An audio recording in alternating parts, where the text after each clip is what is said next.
Ciao, I'm Julia K. I'm glad you are here. Nobody has visited me in ages. It's been years now.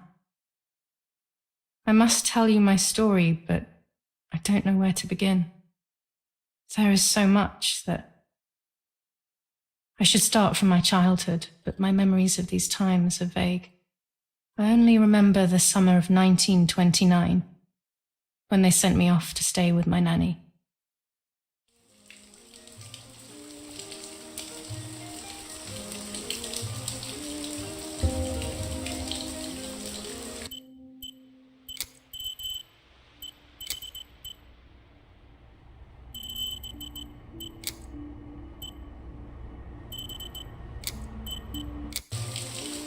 Nanny, will you tell me the story of the White Lady? No, little sparrow, not tonight.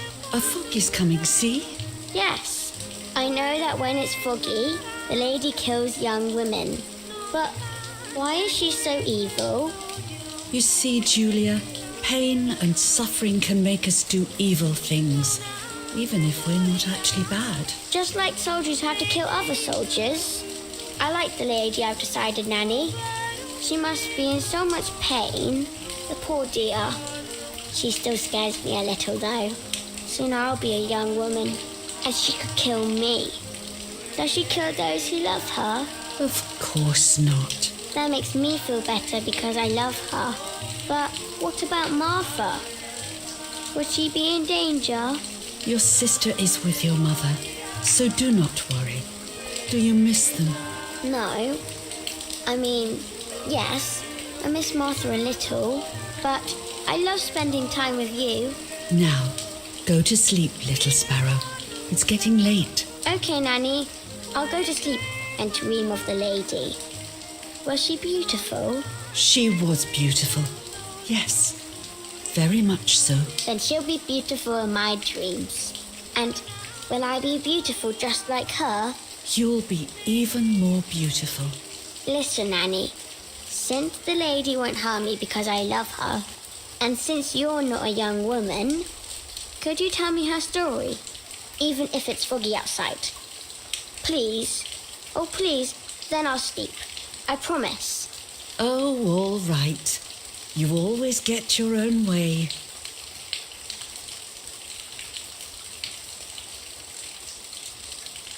I loved Nanny and I loved that story.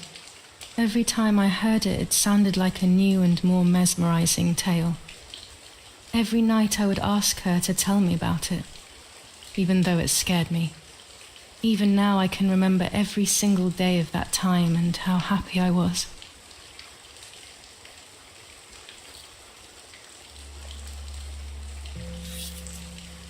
According to an ancient legend, the lakes of the area are haunted by the spirit of a young woman who was killed by the man she loved.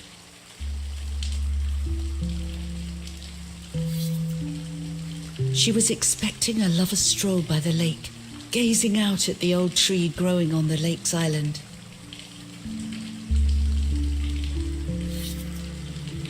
So much hope and desire, but death, not love, was awaiting her.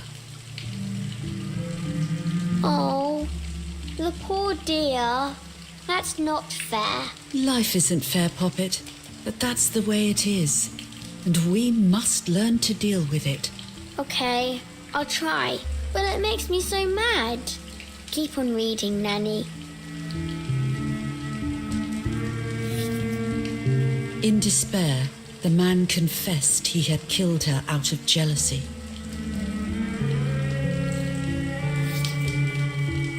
So he was hanged on the small island, in the middle of the very same lake where he had killed the girl.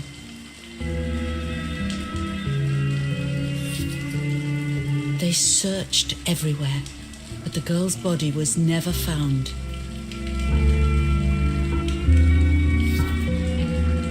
Since then, her spirit, known as the White Lady, has been imprisoned in the depths of the lake.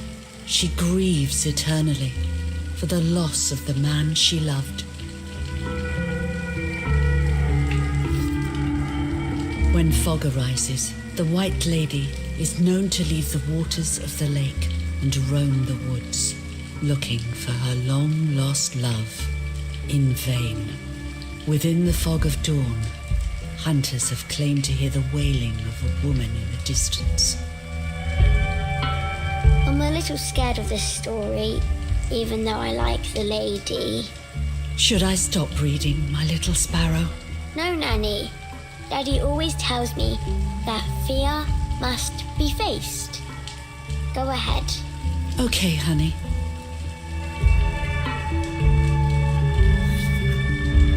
Every time the sad memory of the night she perished stirs in her soul, she takes the life of a young woman by slaying such a life in its youth, even just for an instant.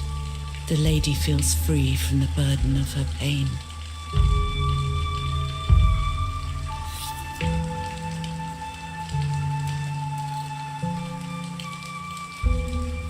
Good night, Nanny.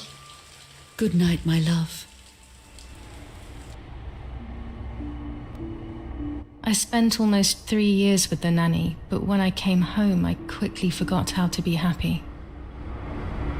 My memories do not return until 15 years later, in 1944, when I stayed in that house. I enjoyed setting up cameras in the woods by the lake. My father created a device that attached to the cameras. It would make them take pictures at set intervals.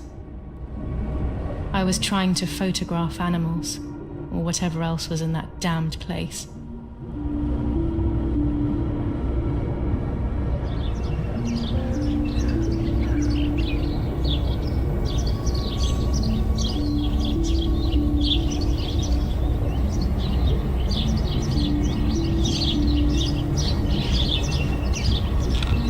Reel off the film.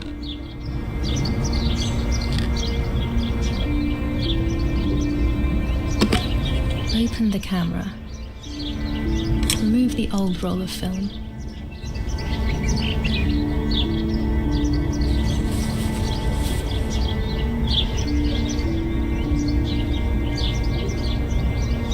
Put the new film in.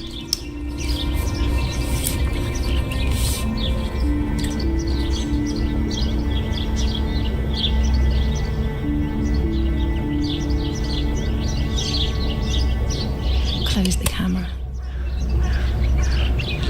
Load the film.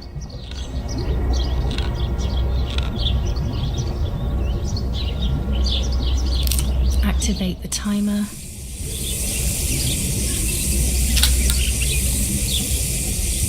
Almost ready. Now to bring the image into focus.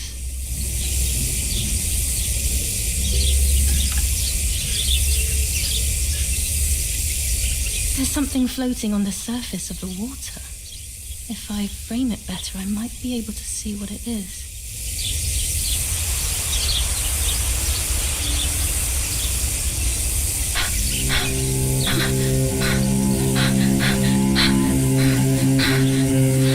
What? Is that a person? I must help them.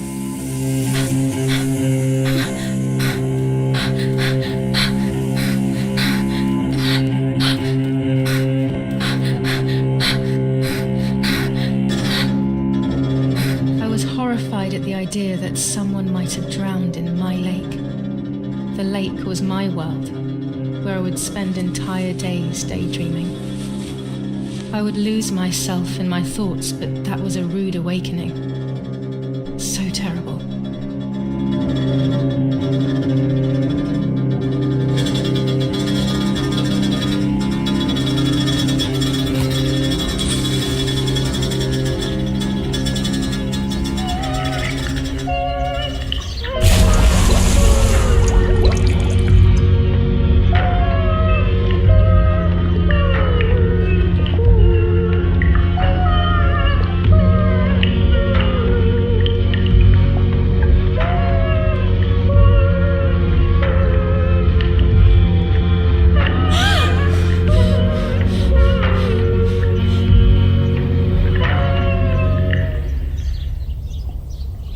I instantly noticed that the person was wearing one of my dresses.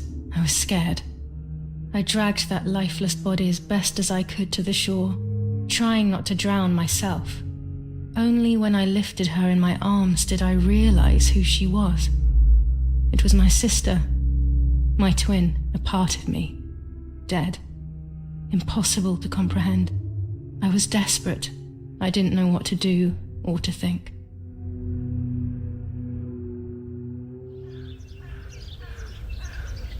I have to stay calm. Martha is not dead. It's not possible. It's not true. There's no need to worry. Everything is fine. Everything will be fine.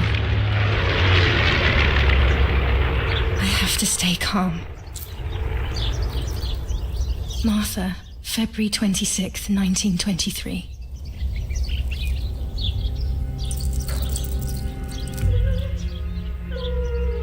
Is everything okay? Are you hurt?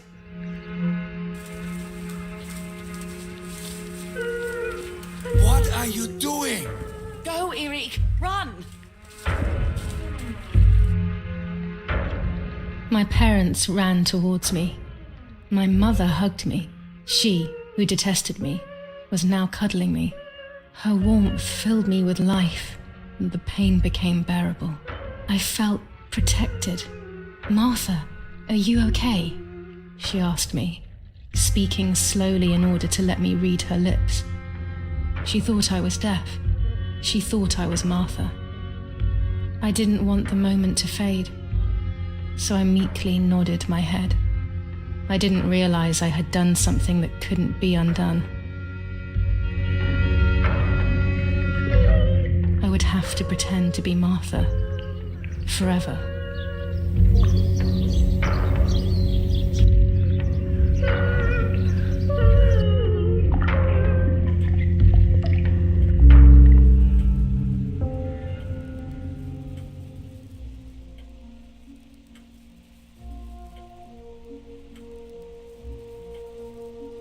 O Lord, who gives life to the dying, let your sacrifice of love be offered for Martha's soul. Into your hands I also entrust my spirit, so that I may be reunited with her in perpetual light, to never suffer the desolation of purgatory. Please grant her eternal rest, O Lord, and may eternal light shine upon her.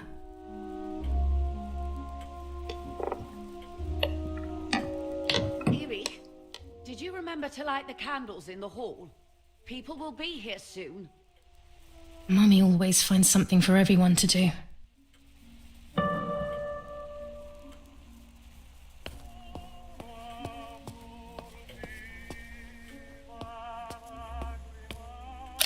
The only way people could tell Martha and me apart was by dressing differently. Even Mother couldn't tell us apart.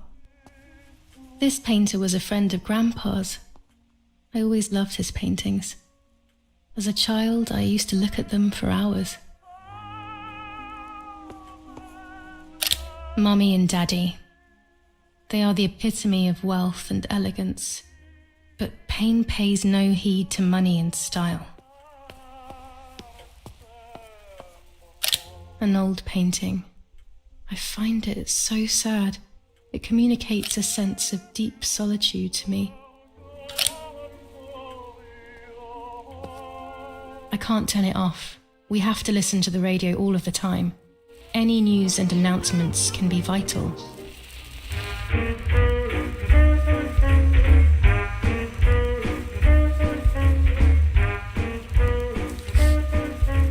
July 17th, 1944.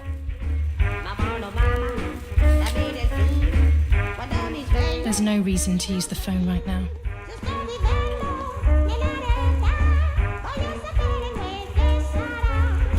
Daddy, Mummy, and my grandparents. It seems almost impossible that Father is a soldier. Mother would have been more suitable if she wasn't a woman. These hunting rifles are not Daddy's. He never went hunting. Nanny must have left them here. Daddy's oboe. We were preparing a really nice duet together. On the rare occasions he's at home, that is.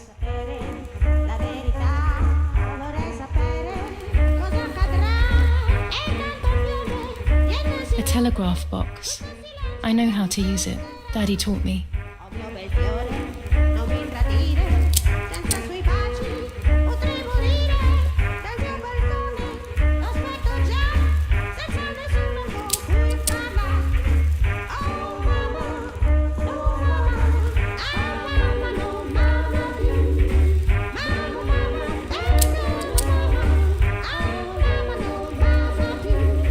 When you're done, can you come and get the flowers, please? Or send Martha if you like. Never a moment's peace. Even at a time like this. She can't sit still for a second.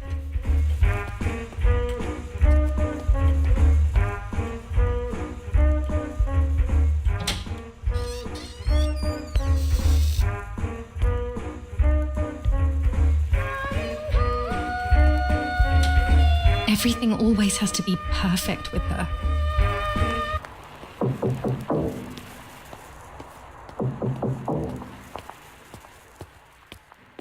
Parla Londra. Trasmettiamo alcuni messaggi speciali. È stata la pioggia. La mia banda. What's happening? Who closed the door?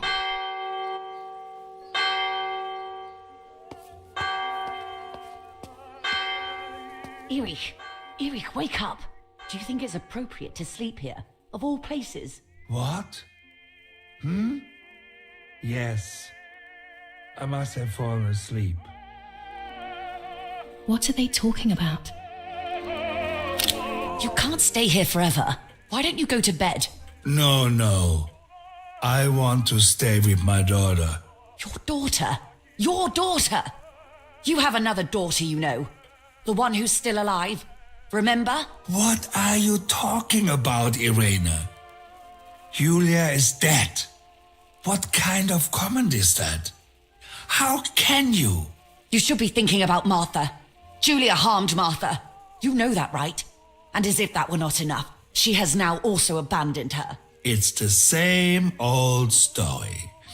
Everything is always Julia's fault, isn't it? Her fault for Martha being deaf and for you being infertile. Do you think it's the right time for this? Julia is dead, Irene. Dead. Someone killed her. Do you realize that? Of course I realize. I get it. Do you think I'm stupid? No one understands it better than me. She always brought problems. Only problems. It would have been better if she hadn't been born at all. You're crazy. I'm the crazy one? Me?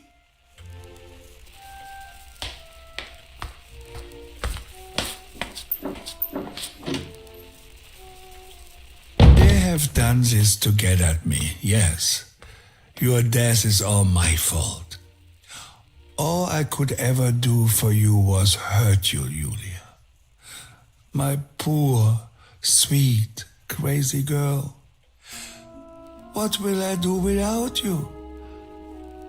What will life be like now?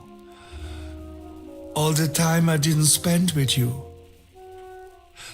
But now I'm home. We can go fishing together. We can take pictures of butterflies. No. We can't do anything together anymore, can we?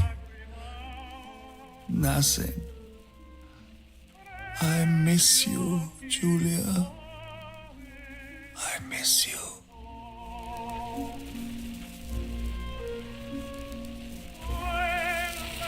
While American bombings continue to devastate the peaceful towns within the Elsa Valley, we have heard some tragic news from the area of La Ramola. The young daughter of German Army General Erich K. was murdered near her home. What possible reason could there have been behind such a cowardly act? This is what the Carabinieri, who immediately intervened, hope to find out.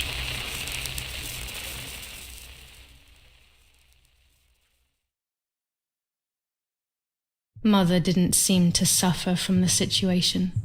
All she cared about was that my death was so painful for Martha. But not having me around anymore must have been a great relief to her. At the end of the day, it was better for everyone that it was me who died. And it was better for me too that people thought that. But the guilt began to consume me. That's when I started having horrible nightmares.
It was just a dream.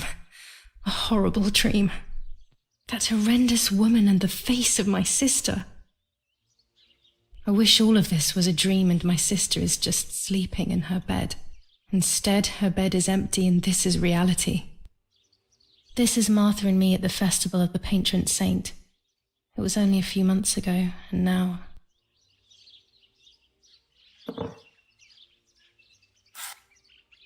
Martha had asked for a picture of me to put in this frame. She wanted me to do one of those expressions of mine that made her laugh. Expressions that she couldn't quite imitate. She used to say that those were the signs of my soul. Can a photo capture the soul? Can I capture Martha's soul?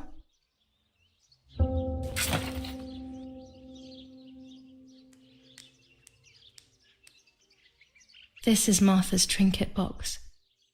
It could contain something that will help to figure out what happened.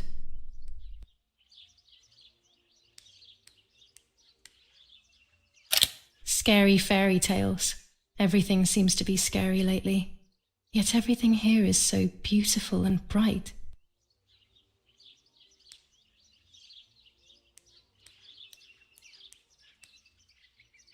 Even more scary fairy tales.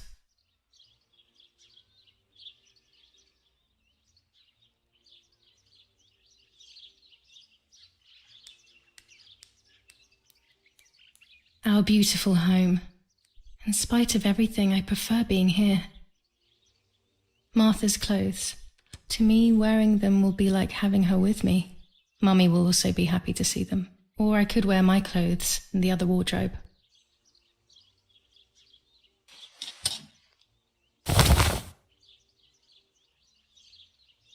I'm already dressed. It's July 18th. It's about 9:30. My dress, the one Martha wore when she was...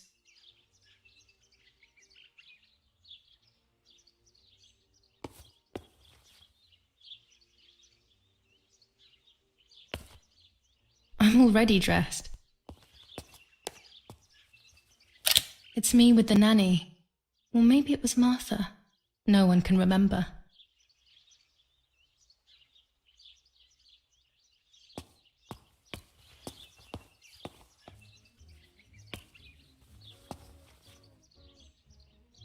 Oh gosh, if Mummy sees this picture, she'll throw it away for sure. It's me and Lapo.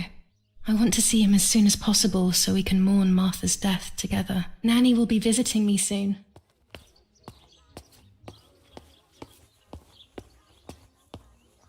Here's the whole family together. A very rare thing indeed.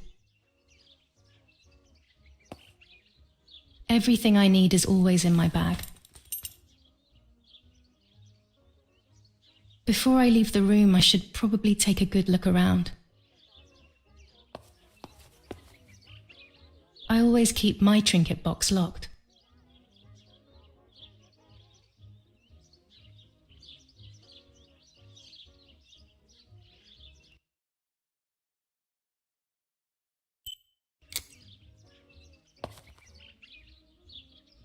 The key to my trinket box.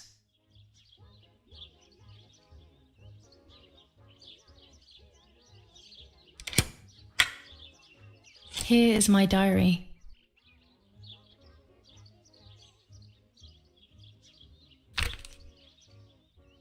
July 12th, 1944. This is a new diary. We moved here. Yes, Erich, I'll be right there. I'm just going upstairs to call Martha down for breakfast. Fine, but July I'm not sure 6th. we should let her sleep all day. What do you think? What did you say? Okay, I won't wake her up. I'll just turn on her light. So when she wakes up, she'll know when to come down for breakfast. They really think I'm Martha and I can't hear them. I need to be careful not to talk, or I will be in serious trouble.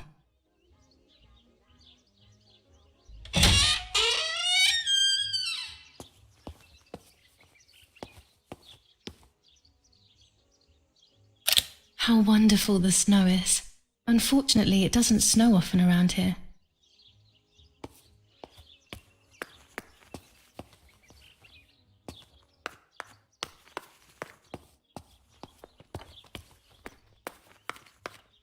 Martha's breakfast is ready. We can go. Yes, yes. It's getting late. Did you leave the newspaper for Martha? You know how much she likes reading it. Yes, Irena. It's on the table, can't you see? And that camera, are you leaving it there? Yes, Irena. Can't you leave it there for a few more days? Do you mind? It was for Julia. I will take it away soon. I promise. The thought makes me so sad. Seeing it there is as if... I don't know how to explain it. All right. But let's go now. We have too much to do. We can't stay here all day talking. Mummy is right, though. Martha always read everything. It's me who will now read the newspaper instead. They'll be out all day. The funeral preparations will take them a long time. Everything is more complex with the war. Over the next few days, I will see little to nothing of them.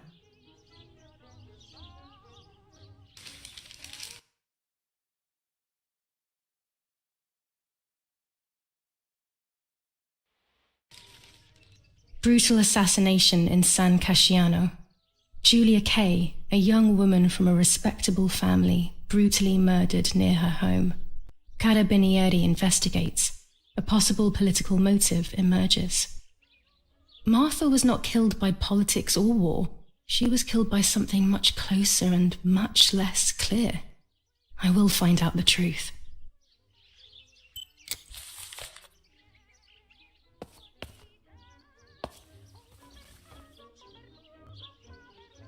Chocolate, a privilege for few people in these times.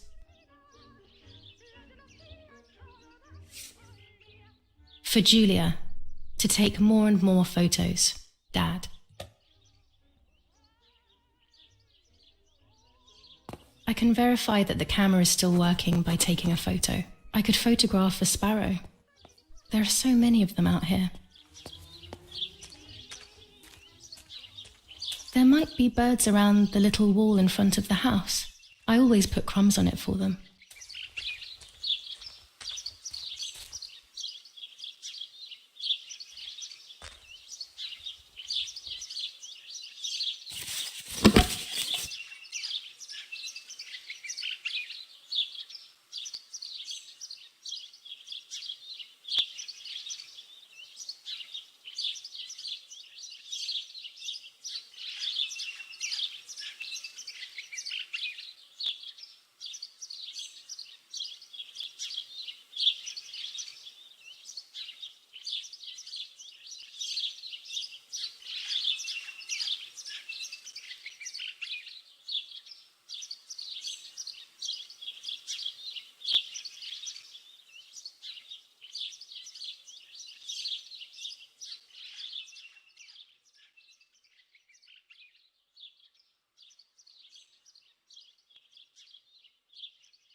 Excellent. I've taken the picture. Now it's straight to the darkroom in the cellar to print it.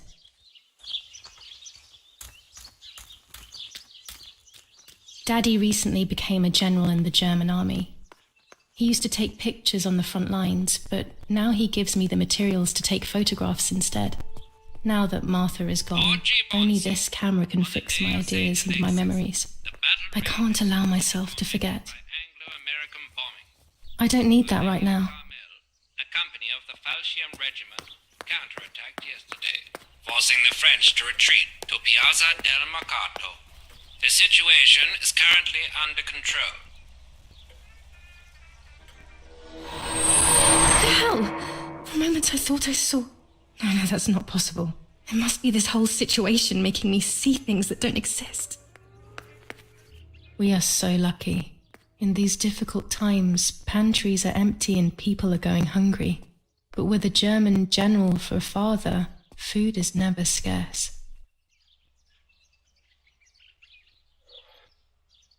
These could be of use to me.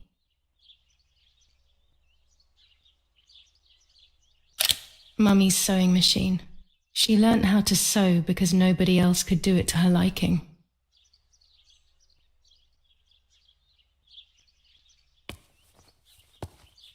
Mummy's medicine. Will they do her any good? Our wine. Daddy is so proud of it.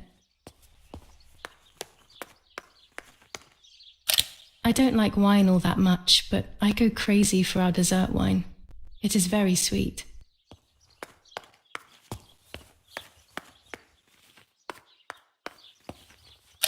These workbenches fascinate me. I would love to learn carpentry. This is where Nanny's husband made my dolls. The puppets I used to play with were made here. I never knew that when I was a child. They always told me that a fairy brought them. I didn't really believe them, but it was nice to think that.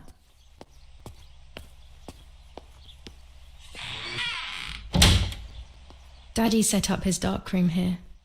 He doesn't take photos anymore because of his work, but photography is still his true passion. I'm allowed to use the darkroom when I want to. Daddy had this device brought here last week. It's old, but still works. He has always loved everything technological.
Not a bad photograph. It seems that the camera works perfectly. Now I can take a self-timed photo for Martha's frame.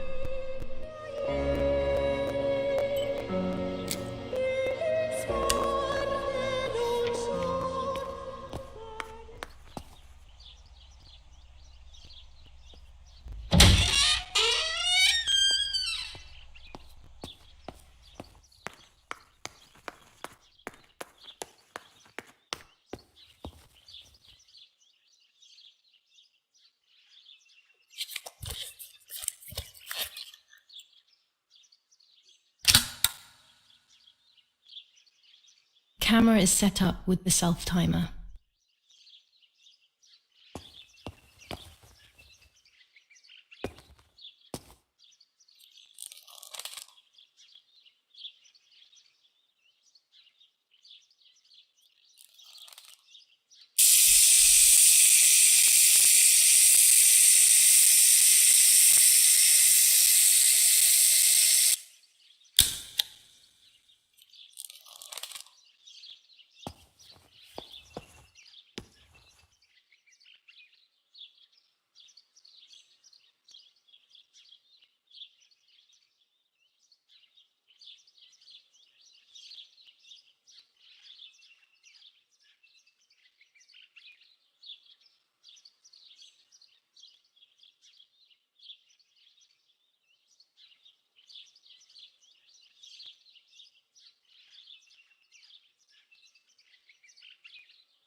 It's always a thrill to develop a photo.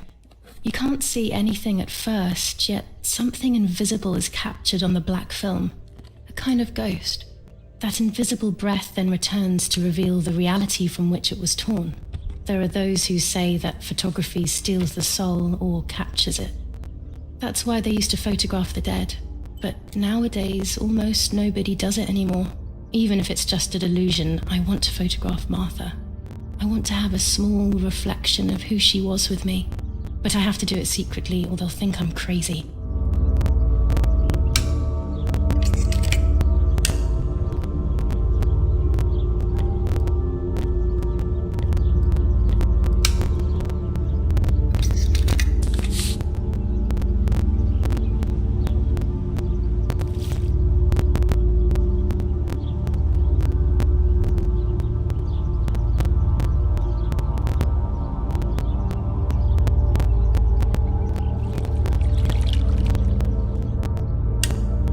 Yes, this is me. No one was ever able to tell us apart. But I never had the slightest doubt, and nor did Martha. It's strange how what identifies us most deeply is not visible to anyone.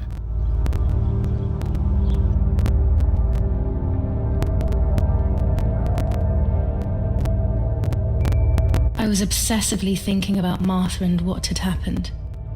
But suddenly, a thought took control.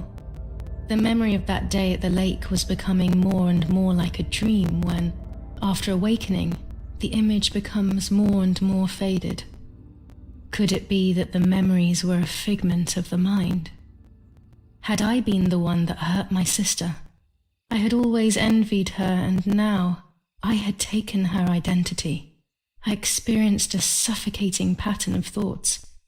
I decided to go straight to the lake to retrieve the film rolls. They would tell a different story, I was sure. But deep down, I kept hoping they would confirm my fading memory. Of course the door is locked. The keys aren't hanging on the lock as usual, then they will be in Daddy's study. We live in fear now. My parents are not going to let me go to the lake anymore after Martha's death. So this is the right time. I need to know. The self-doubt I feel is eating me up. I liked watching Nanny as she cooked.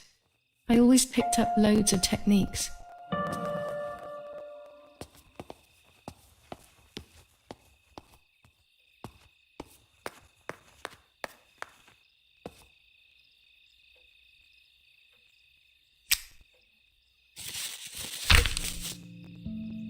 July 18th. Everything.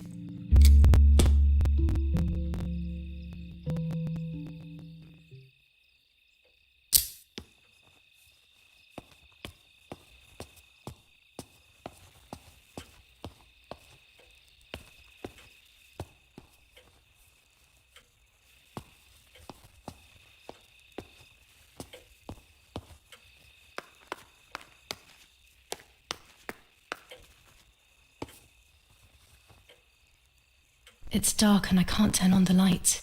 It's dangerous. I'll need a flash for the camera. I can look for it amongst Daddy's things in the room below his bedroom.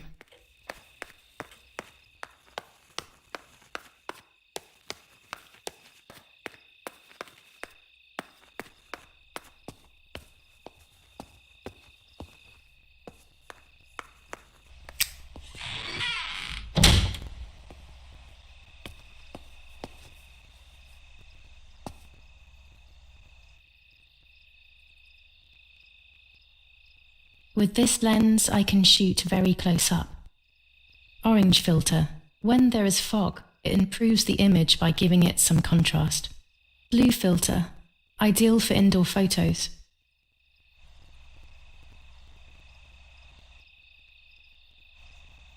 A lens and a roll of infrared film.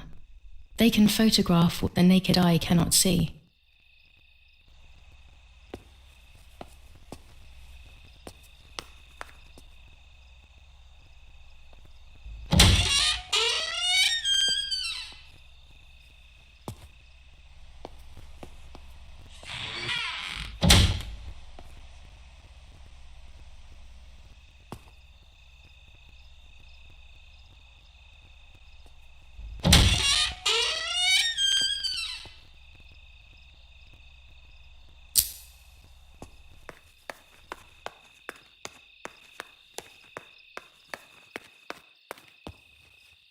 A tripod is necessary to take photos with long exposures.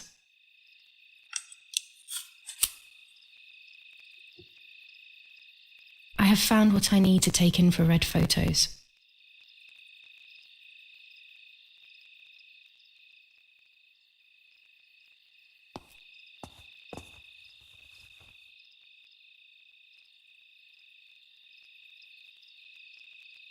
My mother's tailor scissors.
It's locked.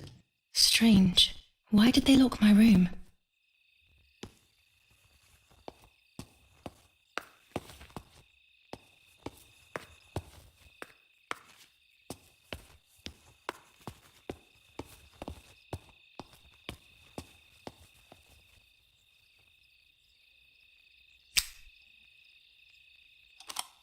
Here's the camera flash. Now I can photograph Martha even in the dark.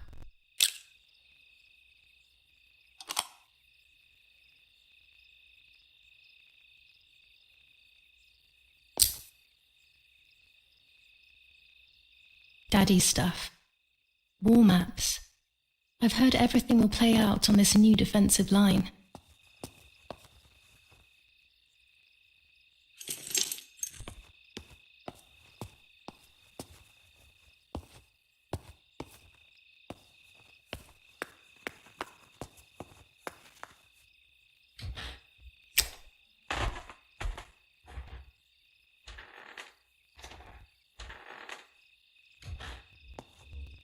I shouldn't risk it really, but I love watching them sleep. It's the only time they are together and not fighting.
be nice to have you always by my side, even if it's just a picture.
I love the night, but this night scares me.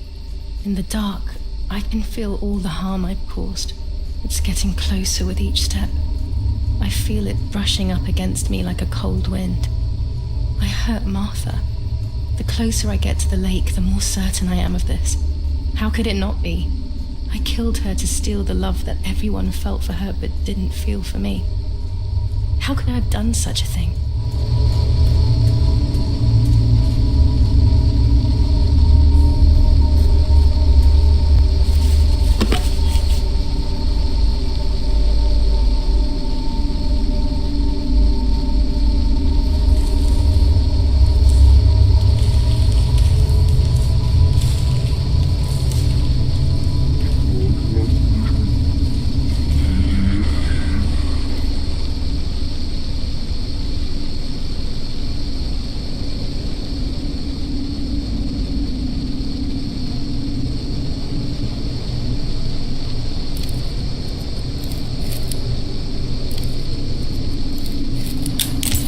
German soldiers.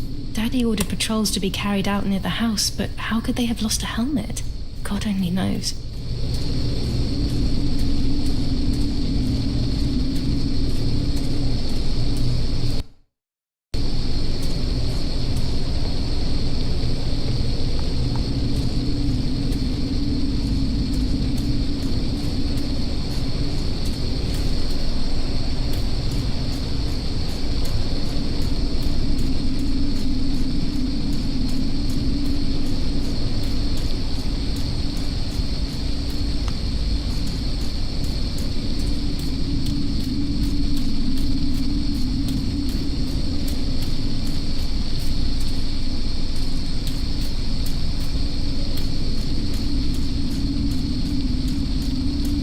Oh no! Damn lamp! Luckily I still have my lighter with me.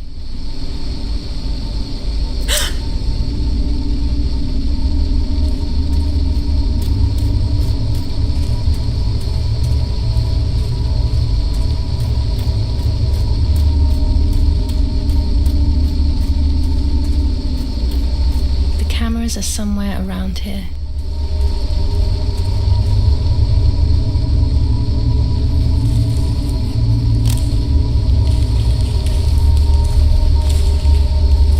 Two cameras left.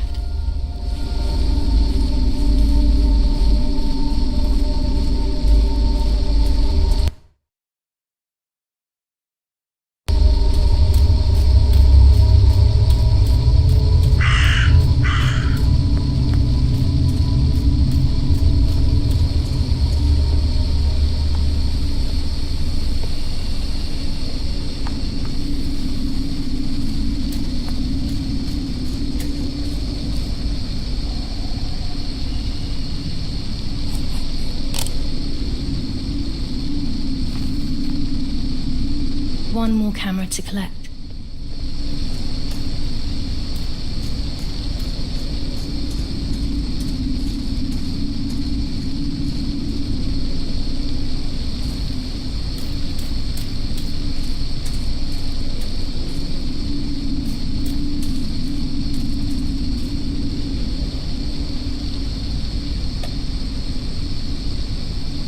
A shred of fabric here in the woods.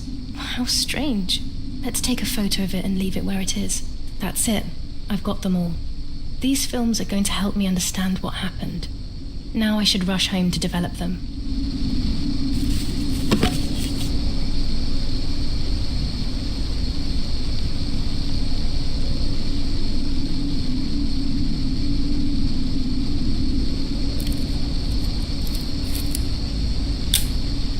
How could it have ended up here? It looks familiar.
Oh, yet another nightmare.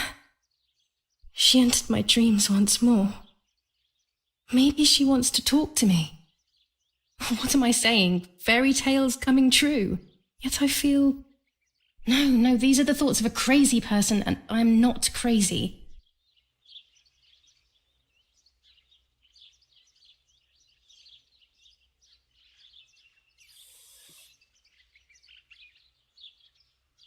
Oh, damn it, what's all this blood? I'm not due yet, and there's a lot more than usual. What's happening to me? Am I going to be joining Martha sooner than I thought? I have to wash up and do what needs to be done. If I'm sick, I have little time. The truth awaits me. It must be hidden within those rolls.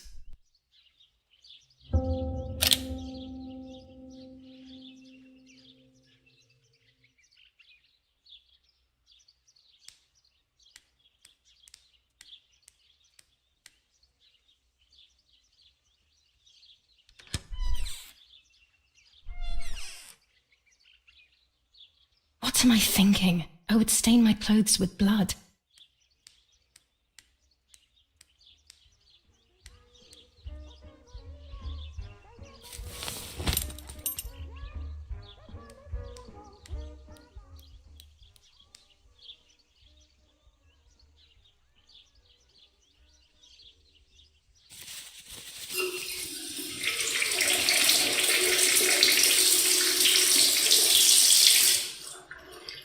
That's better. But I still don't understand all of that blood. That's never happened to me before. But I'm not going to tell my doctor. Otherwise he'll make me stay in bed and rest.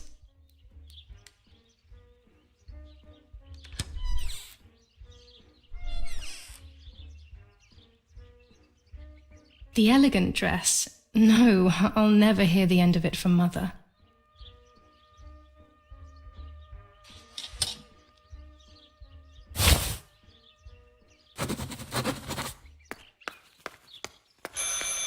It's very rude, but I could pick up the phone and listen to their conversation.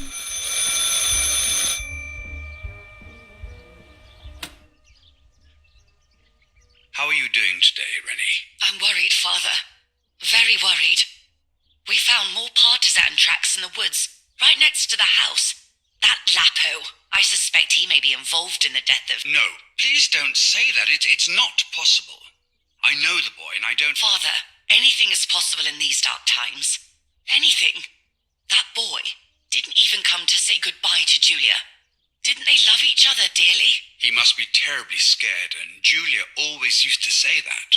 Yeah, sure, she used to say they were just friends, but you know too, right? Friends are not supposed to do such things, Father. Or are they? But anyway, you're defending them both. You, my husband, and even the nanny who, deep down, is a good woman. The nanny.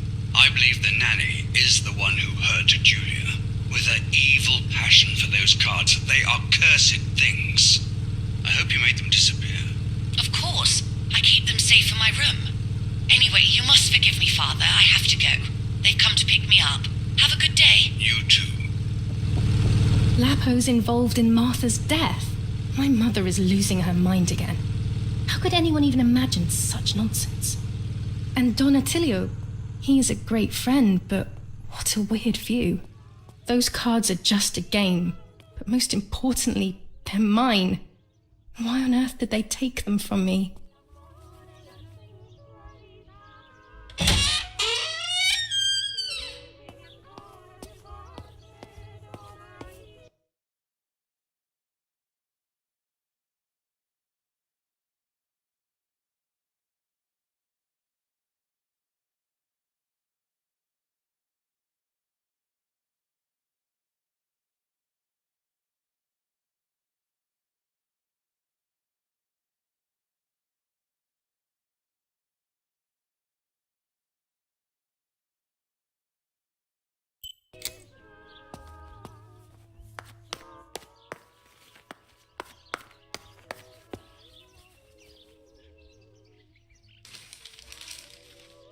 The Superior Commander of the German Federal Armed Forces announces 1. Whoever is in possession of weapons or explosives not reported to the German headquarters will be shot. 2. Whoever harbors bandits and or protects them and provides them with clothing and or weapons will be shot. 3. Whoever is aware of the existence of any rebel groups or even lone rebels without reporting them will be shot.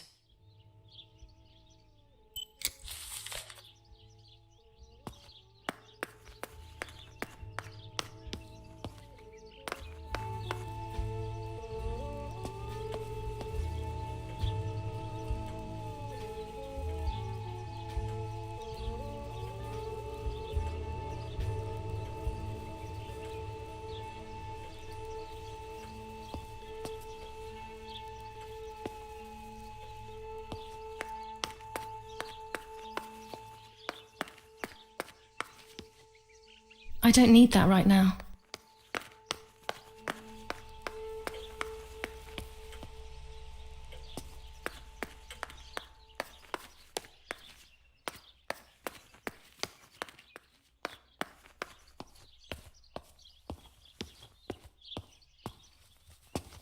This fabric is not new to me, yet I do not think I have ever seen it in the house.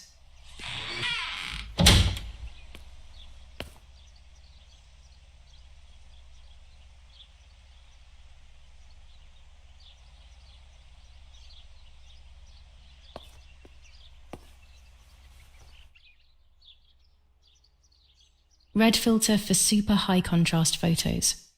With this lens, everything gets bigger. This lens increases the framed area. It allows me to fit more into the image. I have to be careful and keep the volume down as I listen. I must go unnoticed. I am meant to be deaf after all. Ready? Julia? You ready? Sure, Daddy. I'm good to start. I've already started recording. Oh, no, my voice will sound awful. No way, come on. Didn't you want to study singing anyway? No, I was young and stupid when I said that. Okay, ready? Go. Oh, how nice. It's the rehearsal for last week's concert. I never heard the recording. But I was right, my voice is awful. Cannot be called singing. Anyway, it's time I developed these film roles. I can't wait any longer. I wish I could just stop time.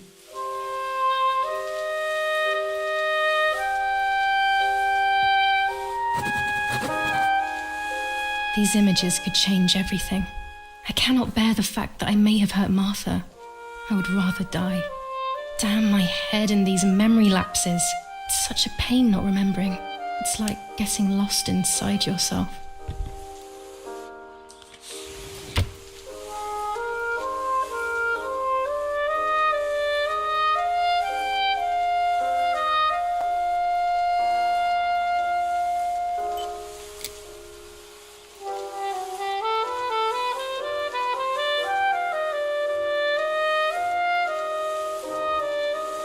A photograph is both the present and the past, like a dead body.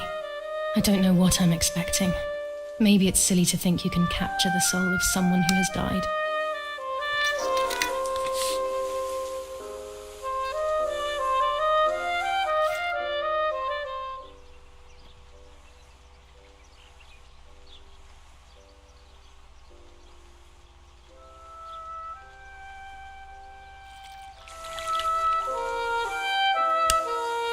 Her face can't tell me anything anymore.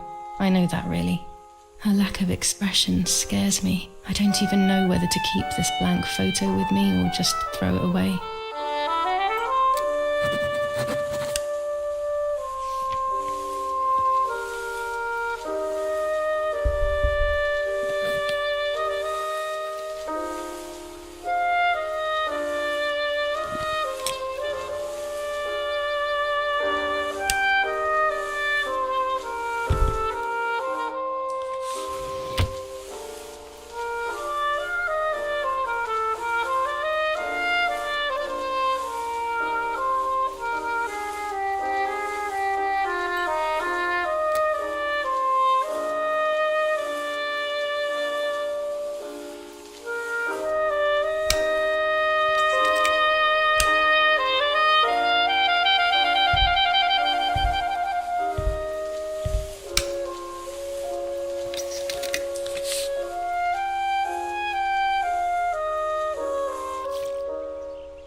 I'm carrying Martha to shore. I'm trying to save her. My memories, although fuzzy, do match reality. I feel a little better. Now I can find out who really hurt Martha. Maybe I should meet with the White Lady. She might be able to tell me something. Is this crazy talk? Yes, definitely. But what's normal about any of this? Maybe you have to be a little crazy to get anything done.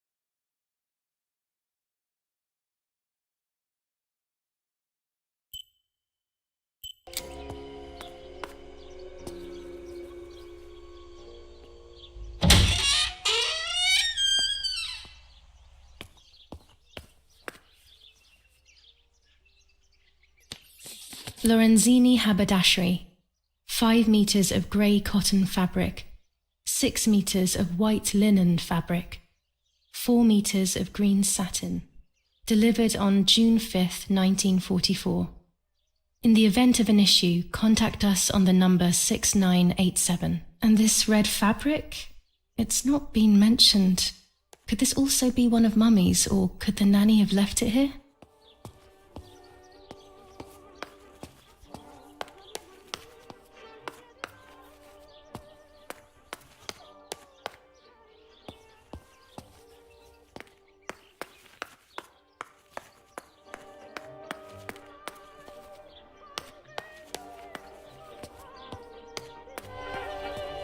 Following the dramatic news from the countryside, Archbishop Toccarelli will protest with the French in the city for the rape 25 ISO film. When the sun is high in the sky, it's perfect. ordinance for the safety of citizens. From this moment on, it is forbidden for anyone to General leave their Edict homes, K. and New rules on curfew and women's behaviour. all windows, German including command of cellars, S. Vincenzo house entrances Attori. and doorways, Telephone number must remain closed 1185. night and day. The population are advised to stay in their cellars, or, where these do not exist, churches and other large buildings. The patrols of German armed This is Mummy's forces have jewellery. orders to She shoot wears them at every people day, who are on the street. even though Daddy says it's impractical and dangerous to show signs of wealth these days. As usual, she doesn't want to listen to reason and ends up arguing with Daddy until he goes to play war, as she says.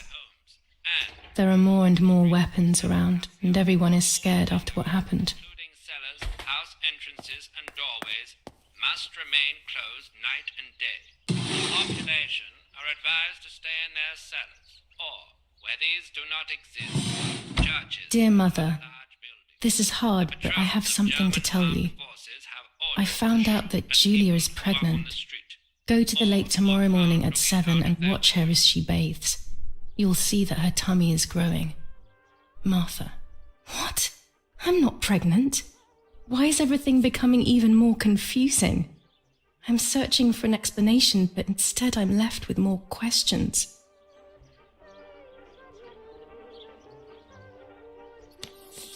Romola, 15th of July 1944. Dear Mrs. Irene, I'm writing to let you know that all is well here at the villa. Thank you for being so considerate and caring. I apologize for the simplicity of the housing you were forced to live in. I also locked the room where the little one used to stay as requested. I've left you the key. It is the one with the pink keyring. Try to stay safe. Best regards, Nanny. Why on earth did Mummy have that door locked? It was my room. What is she trying to hide?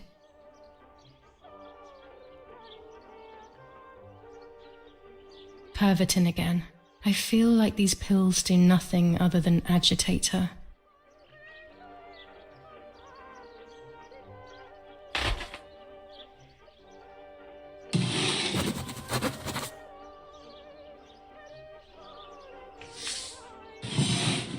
Here are my cards. Nanny and I always used to play with them. She would predict my future, and I pretended to predict hers. The future was always good for everyone. Maybe when she read them, she saw my true future, which she hid from me. Or more likely, these cards are actually just a stupid game to reassure and deceive oneself with. But deceiving oneself is sometimes necessary. How can we live happily otherwise?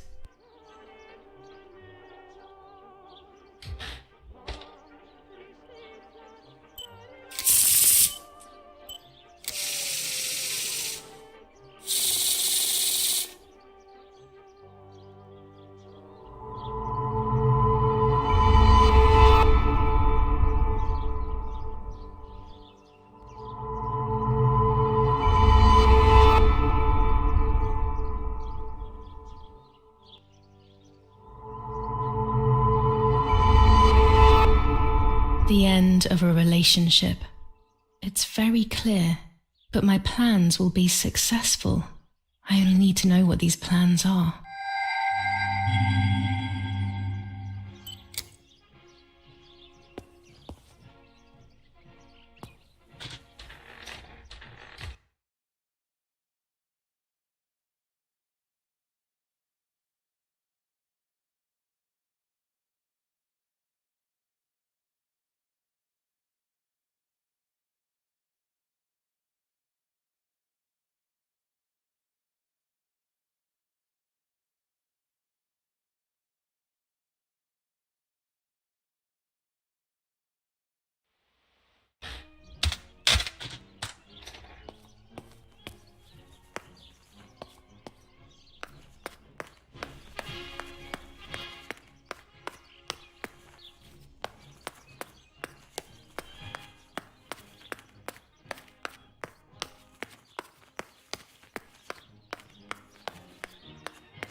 This is the center of our farm, but since we moved here, it hasn't worked like it used to. Security matters, Daddy says.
Los, schnappen wir uns diese...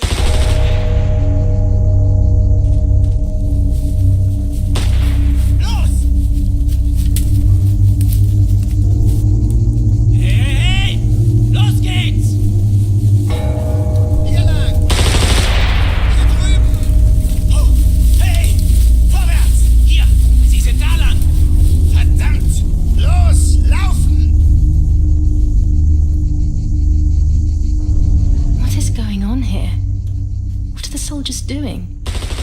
dangerous, I know, but I want to follow them and see what's happening. Verdammt!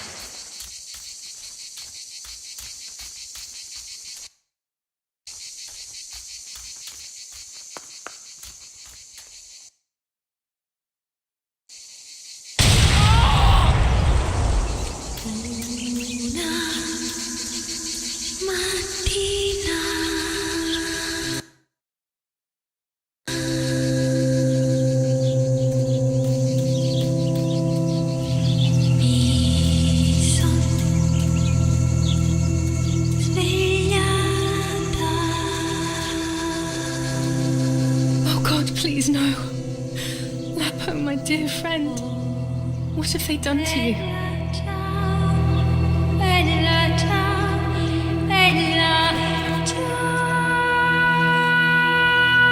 Your handkerchief was the symbol of what you believed in. At least that is left of you.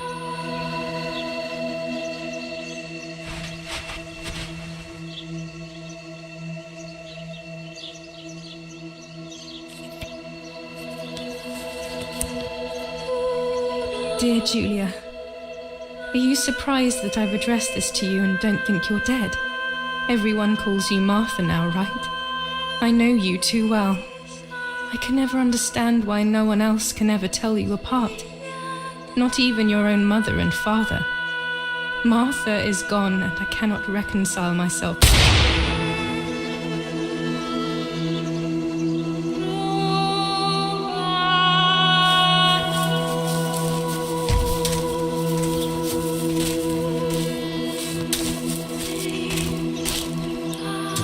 Mädchen erschossen, du Idiot! Scheiße, scheiße, scheiße! Was machen wir jetzt? Sieh mal, was sie um ihren Hals hat. Sie ist eine von ihnen. Es musste getan werden. Sie ist die Tochter von General Erich K., du verdammter Trottel. Sie war die Freundin von diesem armen Kerl. Oh, verdammt, jetzt sind wir wirklich am Arsch. Scheiße, lass uns abhauen. Aber sie lebt noch. Sie liegt im Sterben. Siehst du, wo du sie getroffen hast? Sie ist bestimmt schon tot. Wir müssen jetzt abhauen, sonst sind wir auch bald tot.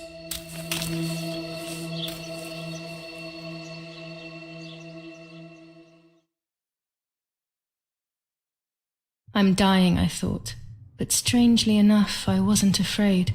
In fact, I was almost relieved. When I returned, I found myself once again in the midst of a bad dream. One whose meaning I did not understand at the time.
I give you back your appearance.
two sisters were destined to die. Julia, the first sister, and Martha, the second. On Julia's day of departing, identical twins stood before me, impossible to tell apart.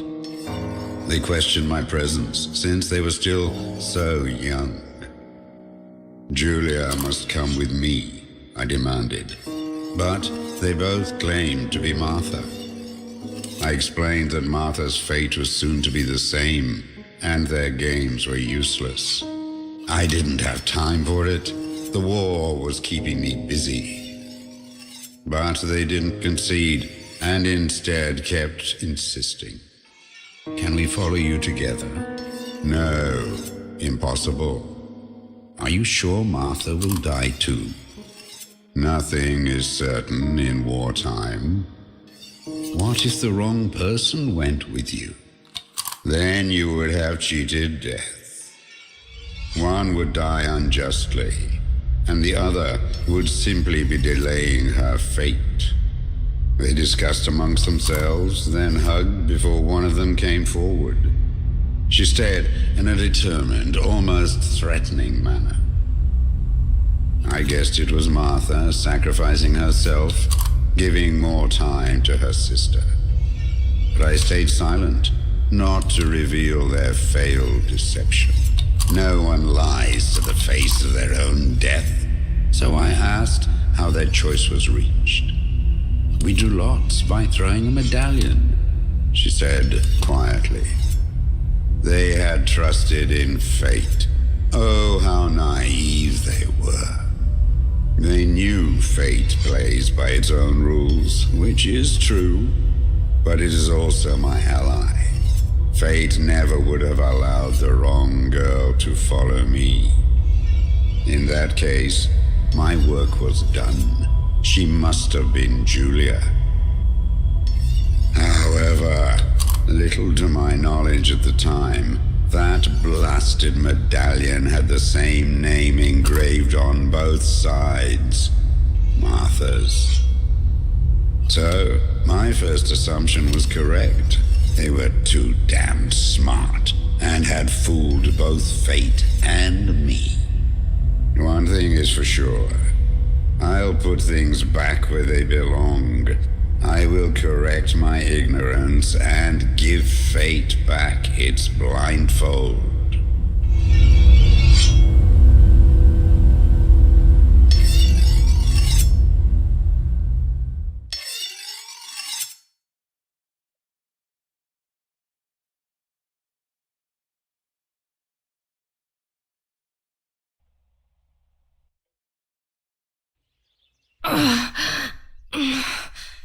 Damn, this hurts so bad.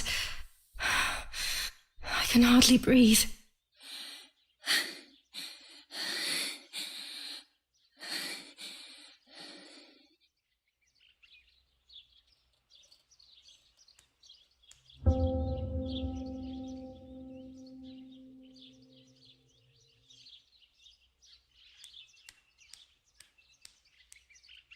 Looks like Mother has been here all night with me. Or rather, with Martha. She even left her medication behind. She can't live without that now.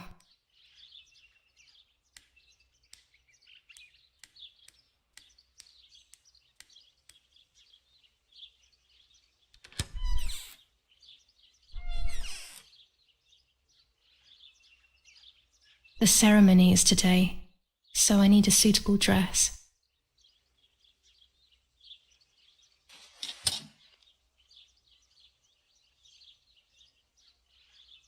I would like to spend a moment with my sister, just me and her alone, before people arrive for the funeral and then take... No, my bag is not here. My diary. Lapo's letter.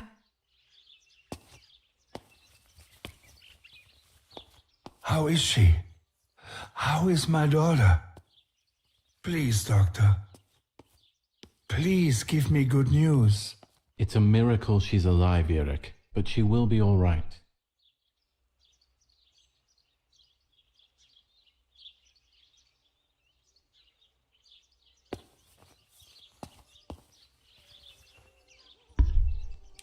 The bullet passed right by her heart and exited her chest.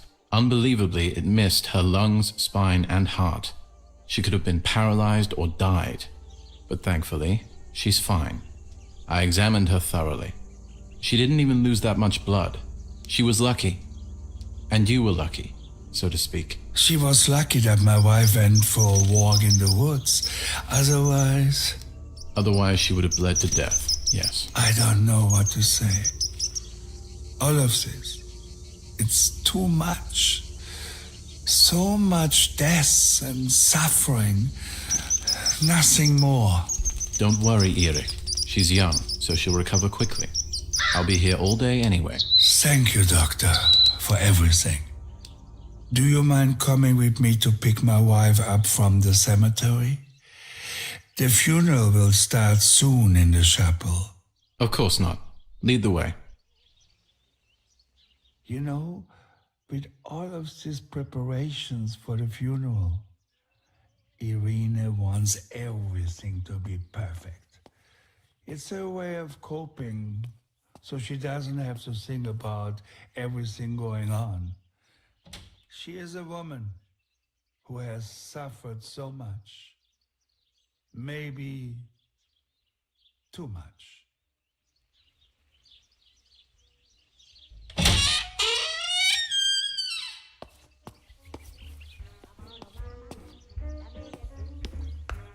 Violence against citizens continues in La Romola, and once again General K's family has come under fire.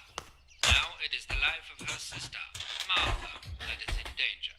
The blow from the gunshot in her back could have killed her. It is only by the grace of God that the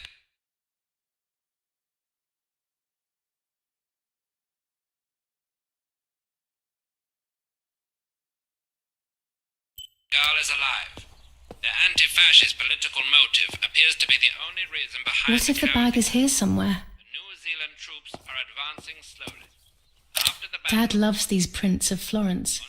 I find them a bit sad. from the Tavernelli Val di Pisa. The German resistance on the Tuscan hills has been exhausting for the invaders. General Edict K. New...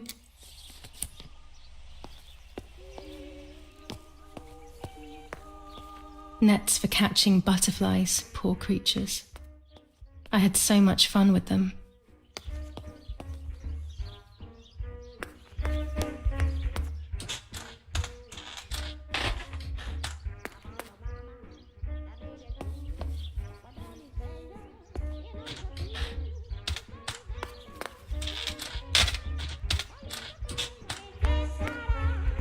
She leaves them everywhere.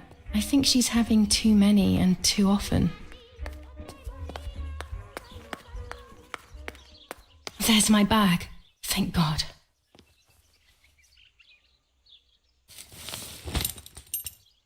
Let's hope Lapo's letter is in there.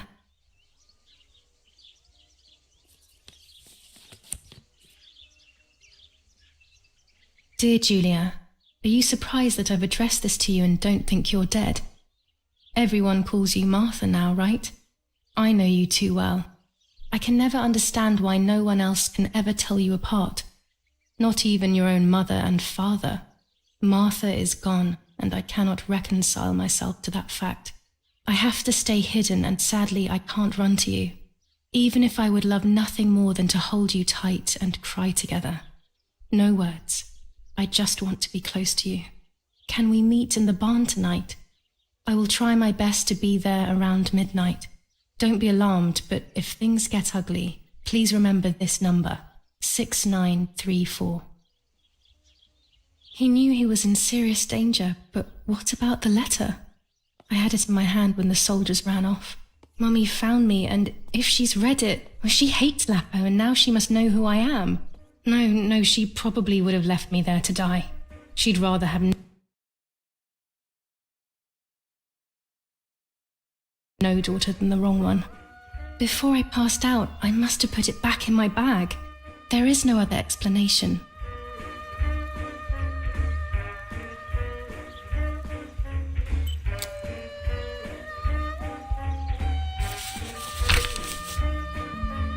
July 19th.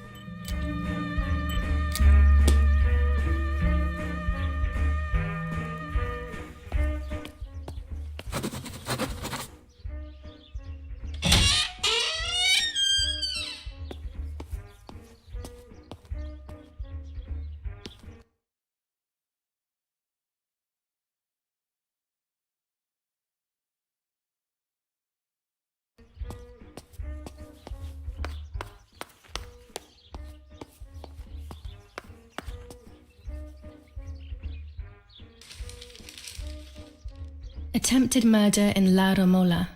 After the murder of Julia Kay, today her twin sister is the victim of another attempted murder. The condition of the young girl, found by the German troops, is no cause for concern.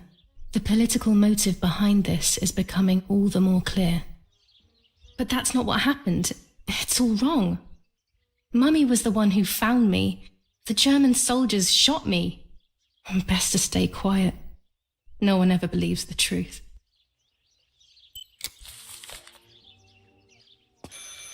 I should pick up the phone but remain silent. If I let the caller speak first, I'll find out who it is.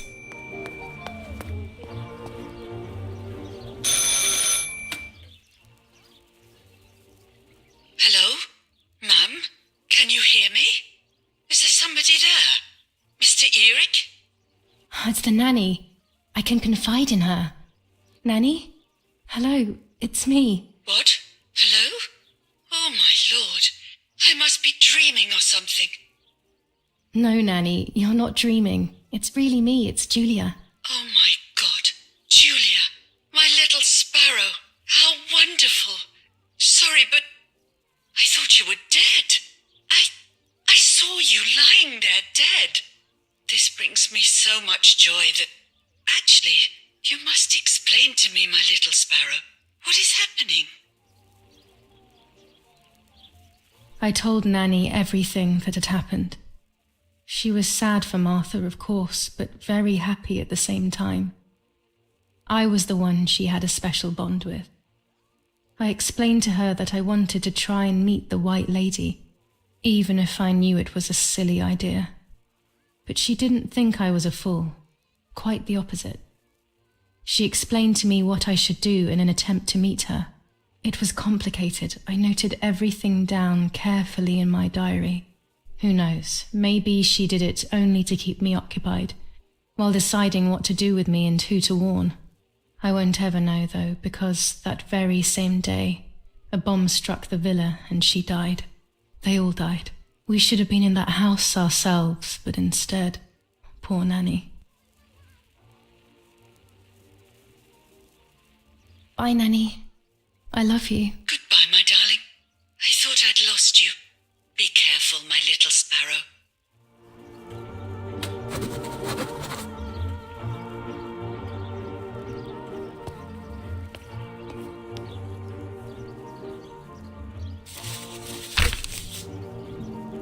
Now I know what must be done to meet the lady. Nanny has explained everything to me. I must try to meet her early in the morning when it is foggy, or all will have been in vain. That's what the legend says. This is what I need to do. 1. I must re-invoke her loss by putting her into contact with her lover. To do this, Nanny said to look for his grave in the woods, but there are so many. Daddy always said that infrared photos can see what the naked eye cannot. Maybe then they also see ghosts. There wouldn't be anything strange about that now, considering I'm trying to contact one after all. How crazy. 2. A part of me needs to enter her world. A lock of hair would work, so I'll need scissors to cut some off. 3. I will need an object that connects her world to mine. I don't know what to do for this yet. Hopefully something will come to mind when I least expect it. 4. To communicate with her, I will need to use my tarot cards. I will meet with the lady on the island where her lover was executed.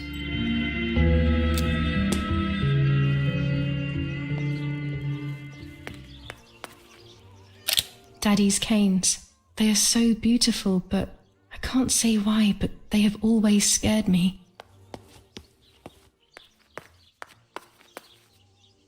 I don't need that right now.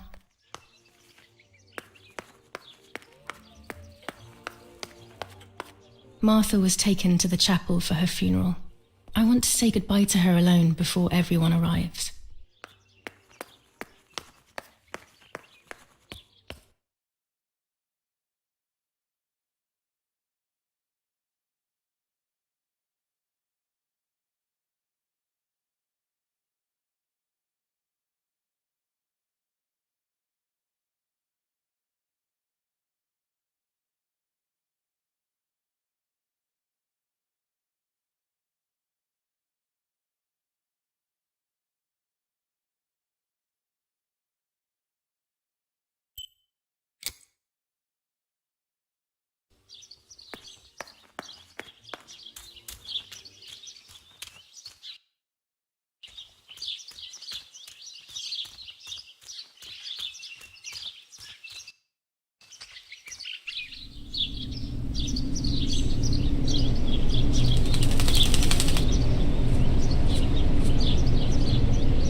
Poor little one. He's dead. Poor little guy. His place is by Martha's side.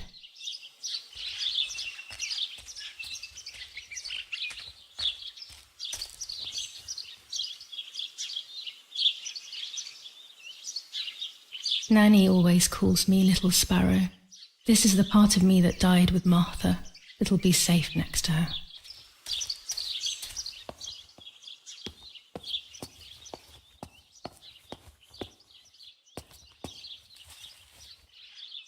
Here, Martha. This is my heart. Carry it with you. I'm starting to understand how painful your condition must have been. Not being able to properly communicate with anyone is becoming increasingly difficult. I envied you, but I did not see your suffering. I did not understand your courage. I miss you so much, Martha. I'm not worthy to dress in your clothes.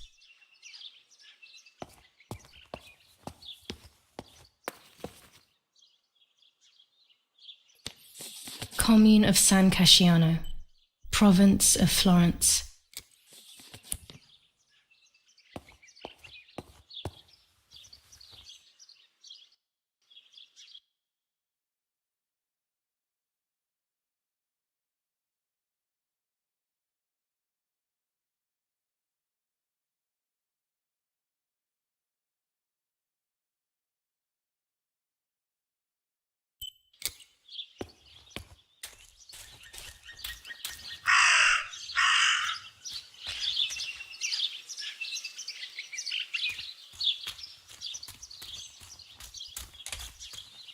That raven is making a big fuss.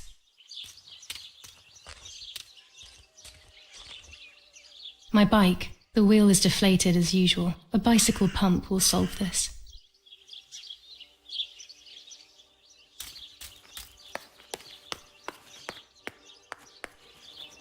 Maybe it's the same raven that killed that poor sparrow.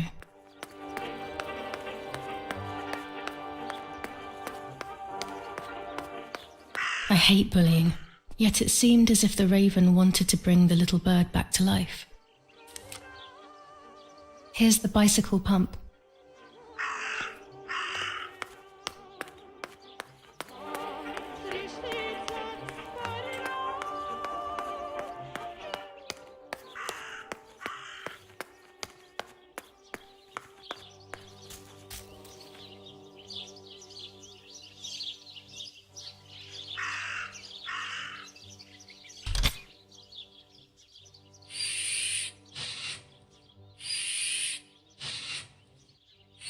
Maybe only so it can kill it again.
From the same fabric I found a shred of next to the lake.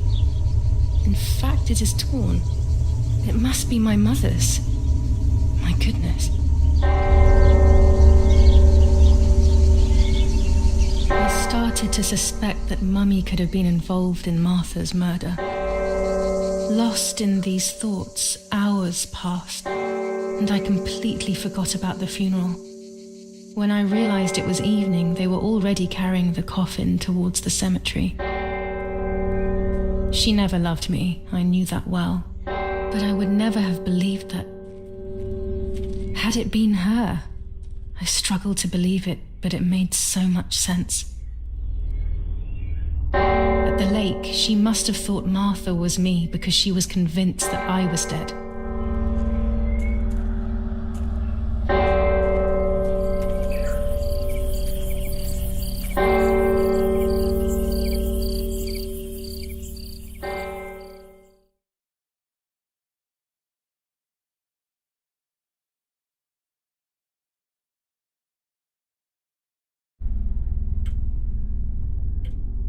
When the funeral ended, I felt an irresistible urge to play.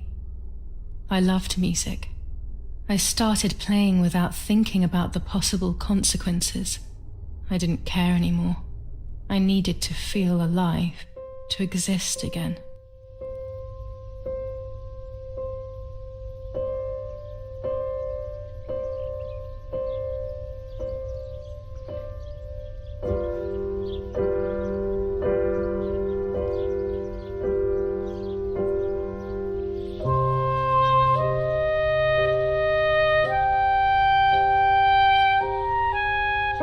What's going on here? Julia? Is that you? No, it's not possible. Martha's never played. She's deaf, yet no. This is madness. My God. So, Martha? I understand now. You can get all of the attention, right? You were jealous, weren't you? Because she was a wonderful girl and you're just a useless little slut. How did you manage to convince her? I get it now. But she talked to me. No, it doesn't make sense. I will have you locked up in an asylum. You hear? That's enough. You will pay for what you've done, you cursed lunatic. They will torture you to reveal the monsters in your head.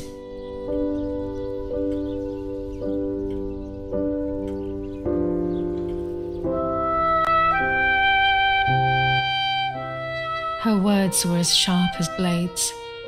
I tried to tell her that it wasn't me. I showed her the photos I developed that proved my innocence. But she grew all the more angry, calling me crazy, and then she began to hit me with everything she had at hand. I closed my eyes as more darkness began to take over in me. Memories came flooding back. Not memories of actual past events, but more so of feelings. Feelings I had when I was little. They were scary. They were the fears of a little girl. Despite what had happened, I went walking in the woods early the next morning to meet the lady. The evening before, my father had tried desperately to console me. Talk to me, Julia. You know I love you. I just want to understand what happened. I am happy you are alive. Even if we have lost Martha, your mother was just in shock. She didn't want to hurt you.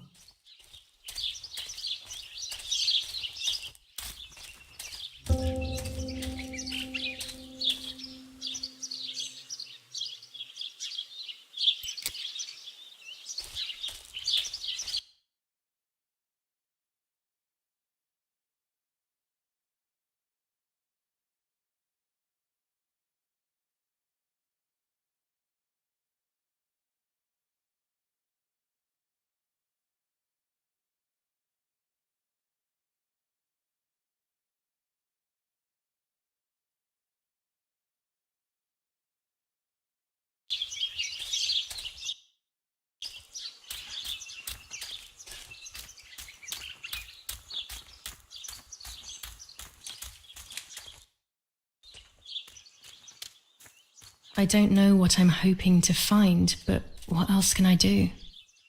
I will hopefully see if one of these graves is hiding something.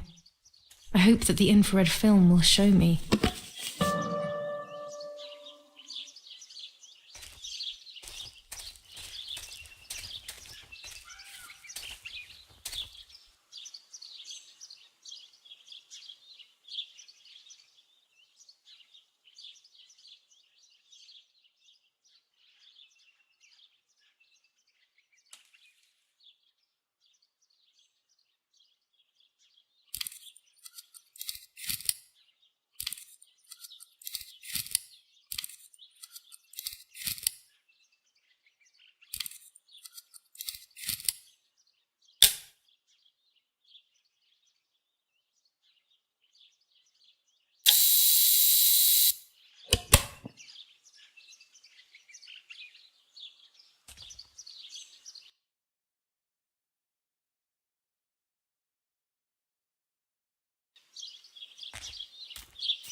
The yellow filter. If it were to snow, it would be perfect. The green filter. Useful for landscapes.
What is this? A joke? Maybe someone wrote on the film? Also, what does that even mean? Light, like divine light? Something to do with religion, maybe?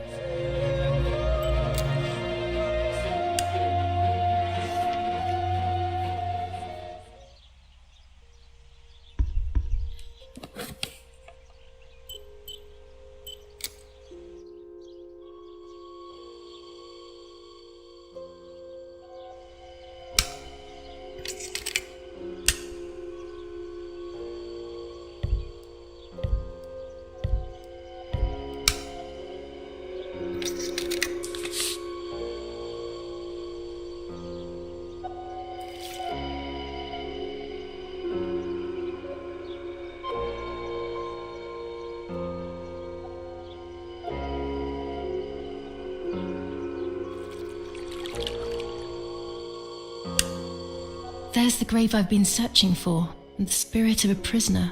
Just like the White Lady, he's trapped in this world, but they can no longer meet one another. Evil is separating them.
What is this place?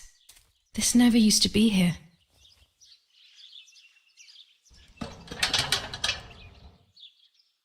Another entrance, maybe?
As revenge, the oppressed people grab the slaughterer by the throat.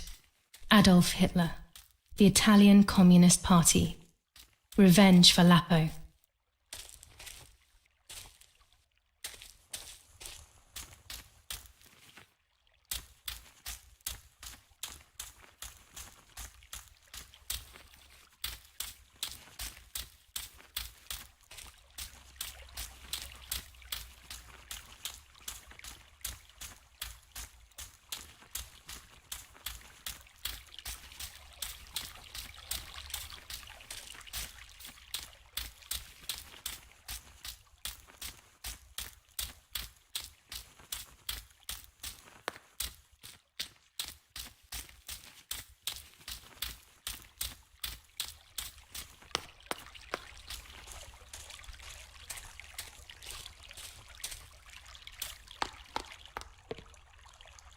Without all the necessary elements, there's no point travelling to the island.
If I wear this, it should allow me to make contact with her. With this object, she'll have to hear me, I have no doubt. I'm missing the element that connects my world to that of the White Lady. Oh, the lake. Of course. Why didn't I think of it sooner? The dress that I threw in the bushes that cursed day. It's been sitting beside the lake for a few days now, in a world that is both mine and hers.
Here it is.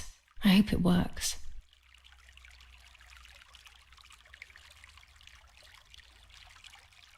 Now that I have everything I need to communicate with the lady, I can finally go to the island.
He used to take me fishing in it many years ago.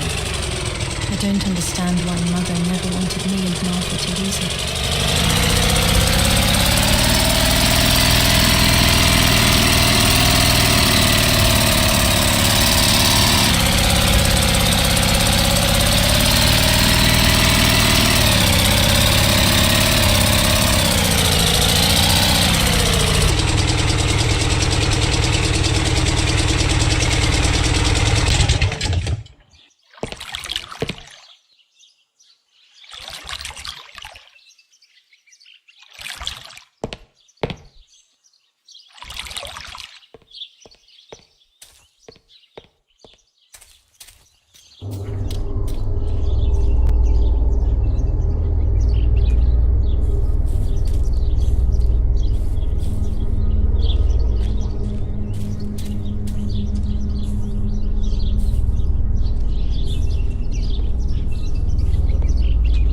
This is the tree the lover was hung from, according to the legend.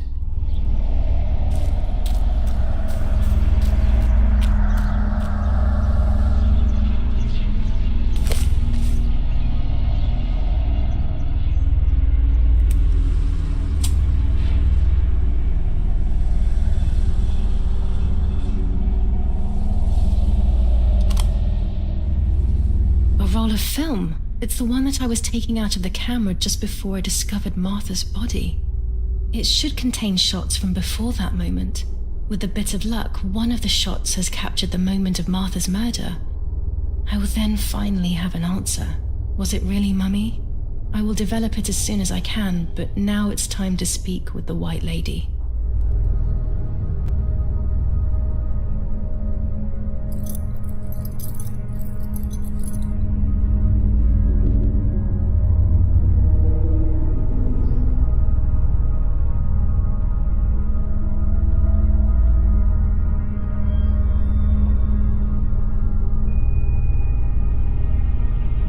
I will wear her lover's cross to draw her to me.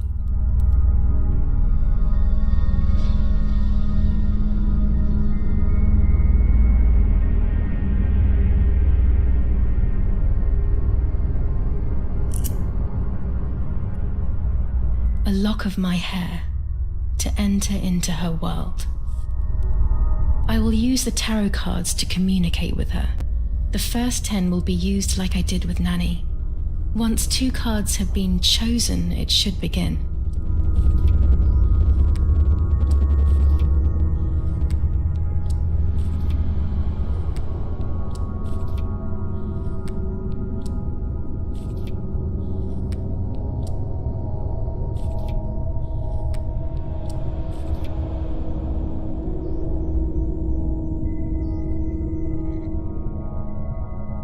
You camouflage yourself in the woods to approach me. You blend in with the water to make yourself known. You wish to communicate with me through the energy of symbols. You use my pain to summon me. You are very bold. You call upon me for knowledge that I do not possess. For answers I do not have. I am only a vessel, like water, like air, a vessel to move and breathe. It worked. Now I need to choose 2 cards. Here we go.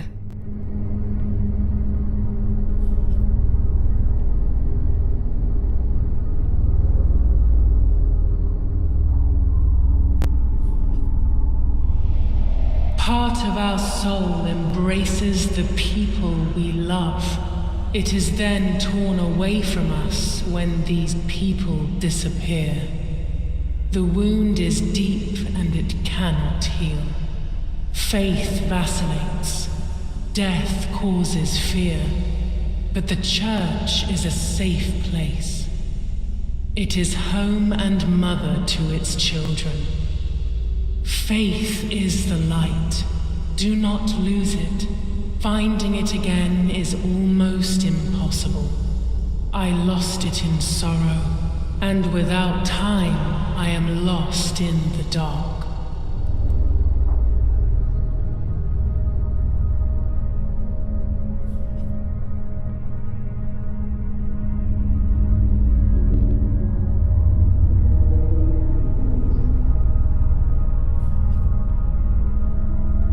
You do not have control of yourself. There is a dark figure inside you.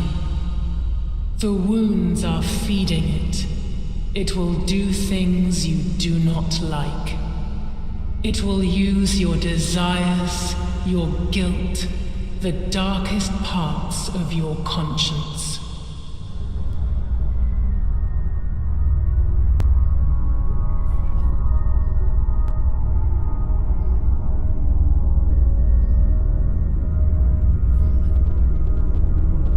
The daughter, the house, the mother. The daughter comes from the mother's house, then makes herself a home and becomes a mother. This cycle is broken. To undo the knot, find the sun. He is the original sin reflected on you. The one who gave you the light wishes to take it back. She wants control. Bit by bit, she is crumbling your life. You have to stop her.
You will no longer be able to tell light from darkness. In sorrow, the difference is so subtle. You are alone, and you will remain alone. Memories are abandoning you. They are your only true companions. Now they take the place of your happy childhood, and they may return to keep you company.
I can sense that you want to know who did it, but I do not have the answer. You must find it yourself. Do not ever try to enter through the front door if you wish to reach the heart. Your twin sister might have the answer you are looking for. Even after death, we leave traces of ourselves, don't we? Everything is indefinite if you look at the essence of things.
Speaking with the White Lady confused me even more, but at least now I have this key.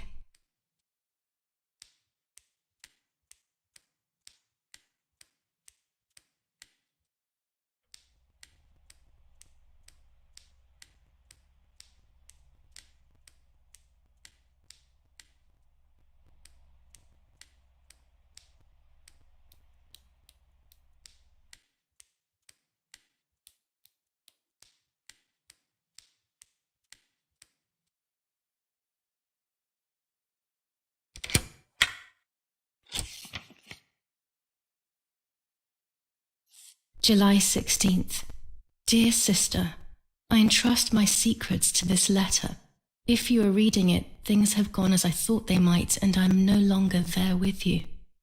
First of all, I am not deaf, and I never was. Mother scared me when we were little, so I decided not to speak or listen anymore. It worked. In fact, Mother began to love me.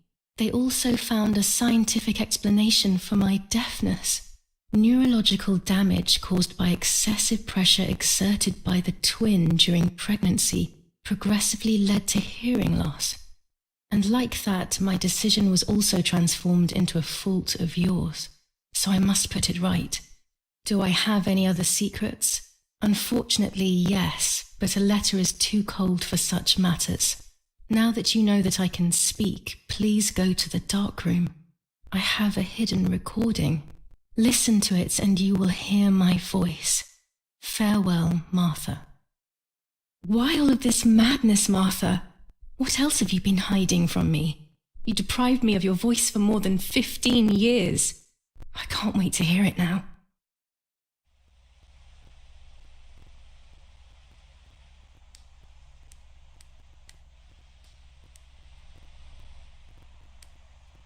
There is nothing here.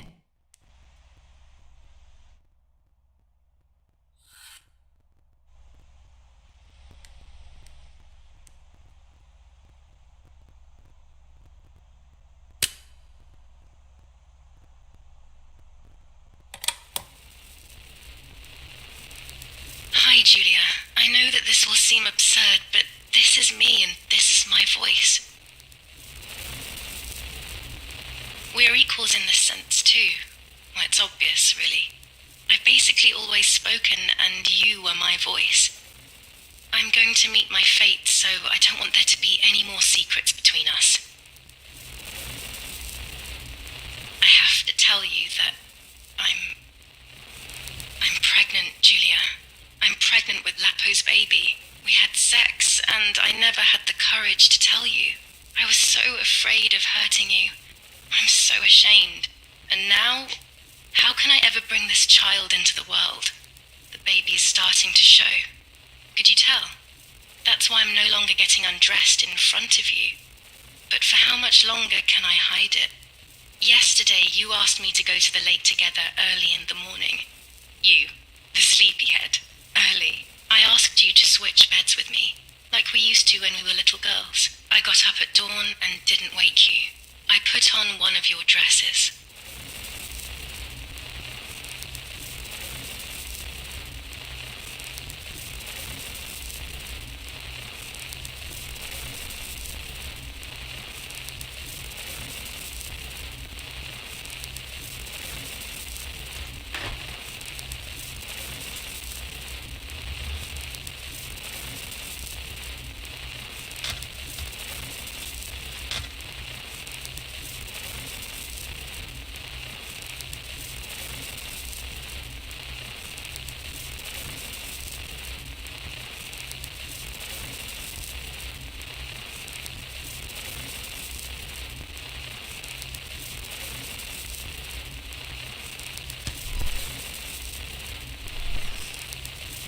I wrote a card to Mother telling her that it was you who was pregnant, not me, and to come and see at the lake. I left it on the desk in her room.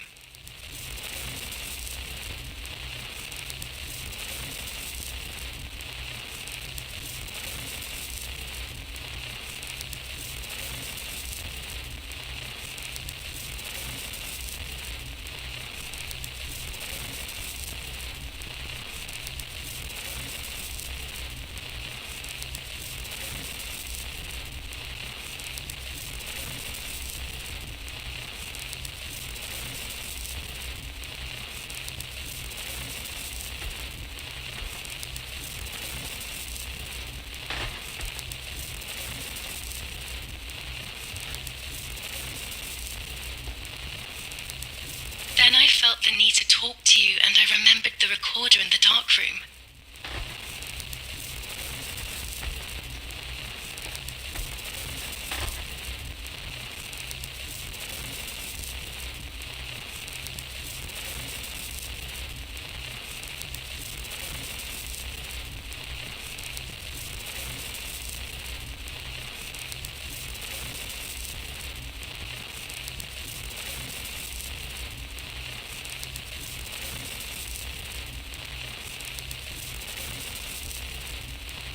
Go to the lake alone and act as you.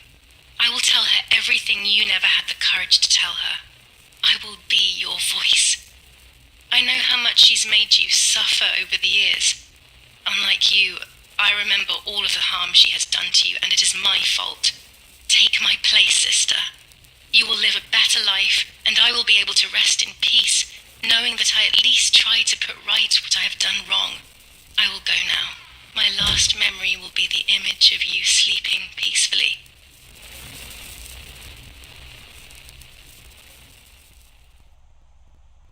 Hi, Julia. I was upset, unbelievably upset. July 16th, that cursed day, Martha didn't wake me up.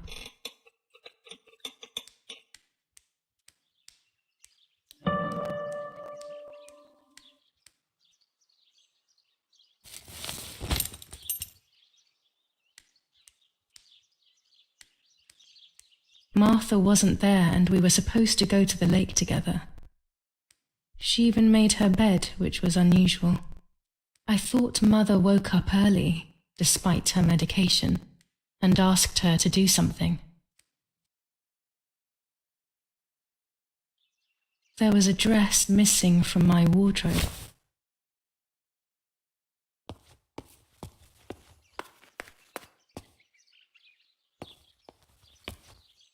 It was late. Martha hadn't woken me up as we had agreed, and I always overslept. I simply decided to go out and take the photographs by myself without Martha.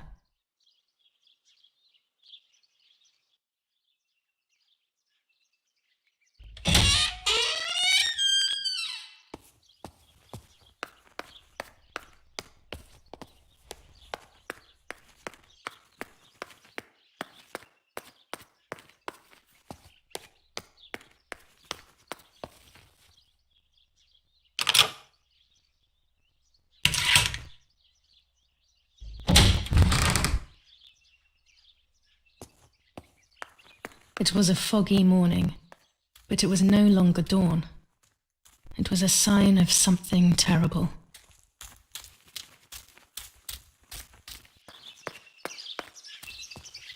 My mother had killed her beloved Martha with her own hands. I had then taken her place, usurping the throne of her affection. She would have never forgiven me. I had real reason to be afraid.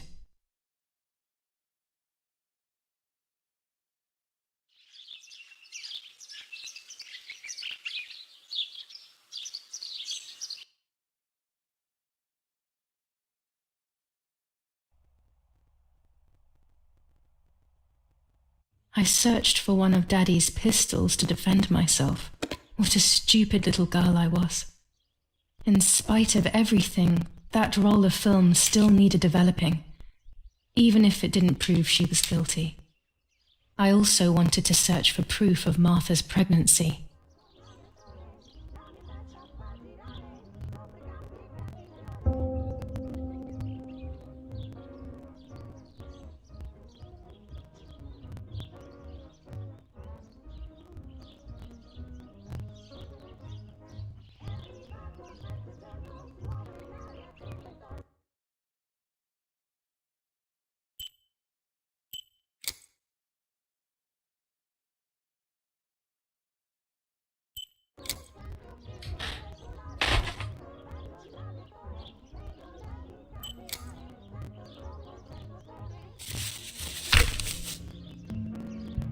First of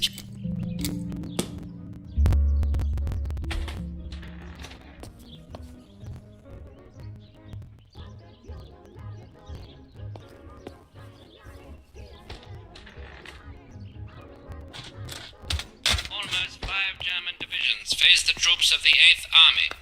Units of an Indian division crossed the River Pesa on a vast front.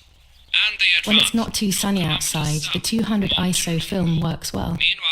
400 ISO film. It comes into its own shooting clouds and indoors. to La Romola.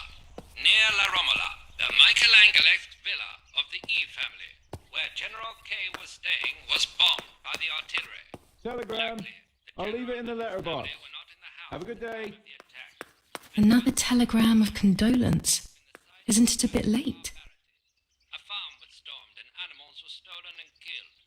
Nobody claimed responsibility for The New Zealanders conquer Tavernelli in the eastern sector of the battlefront. The troops of the 2nd New Zealand Division, British 8th Corps, conquer Tavernelli. The 6th South African Armoured Division advances on the heights near Greve, conquering the peaks of the Dimini and Philly Mountains. The 4th Division reaches San Giovanni.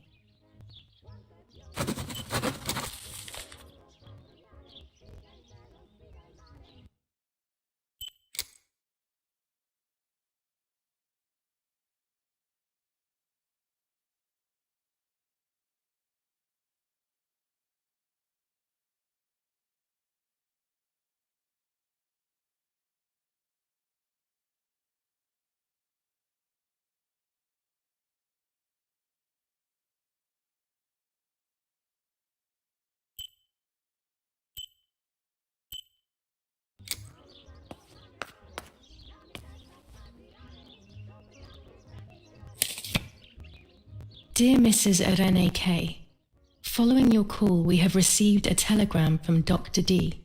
Your request has been accepted. As soon as the police station issues authorization, we will send for the girl. While we wait, to avoid the girl taking any extreme actions, as per the fears you have expressed, we ask that you trust in the advice of her treating physician. I thank you for your generous and charitable donation to our institution. Director S., Volterra Psychiatric Hospital, telephone 0782. Now that she has discovered everything, she wants to lock me up in an asylum. Or maybe even worse, she wants to kill me and have everyone believe it was suicide. She is preparing all the finer details.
Go to the dark room now.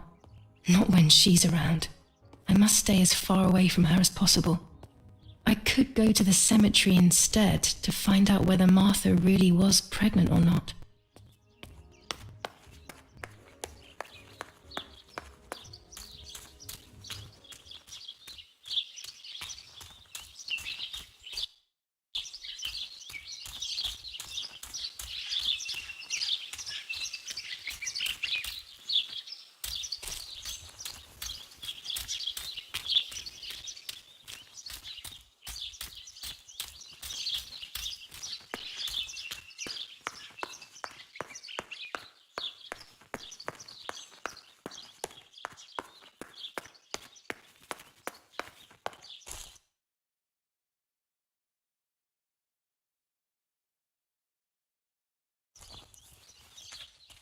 Martha is in the family crypt. That place is scary.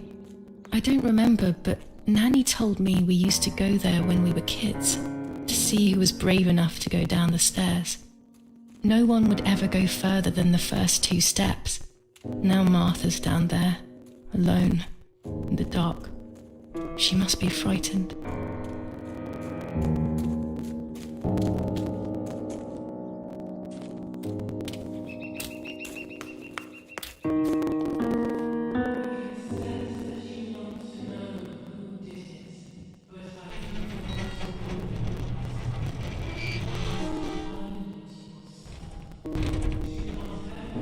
The crypt is here.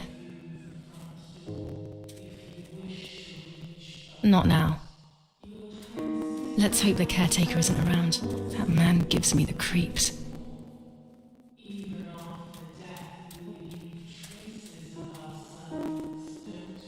I should water the plants. No one will do it. The caretaker clearly doesn't care.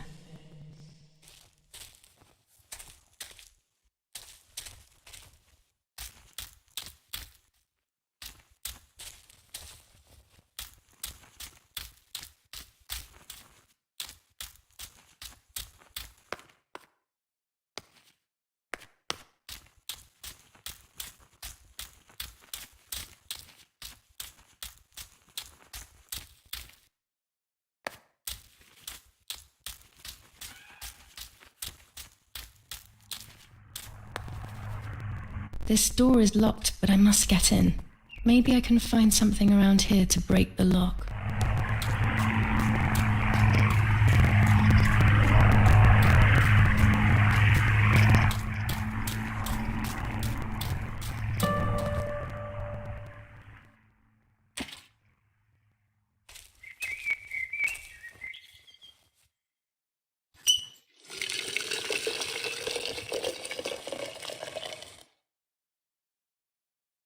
Now that I have filled the watering can, I can water the plants.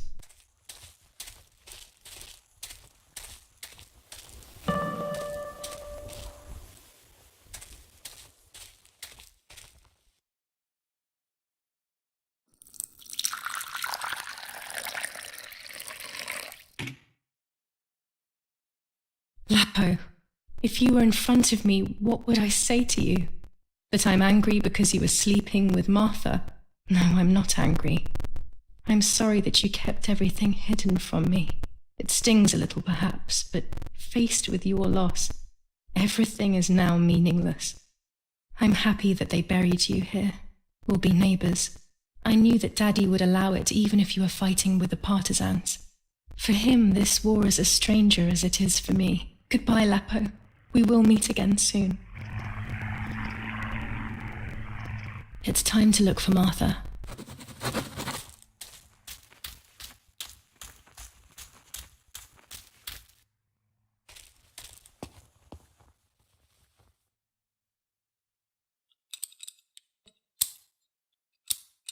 These are perfect for breaking the lock. I should hurry before the caretaker comes back.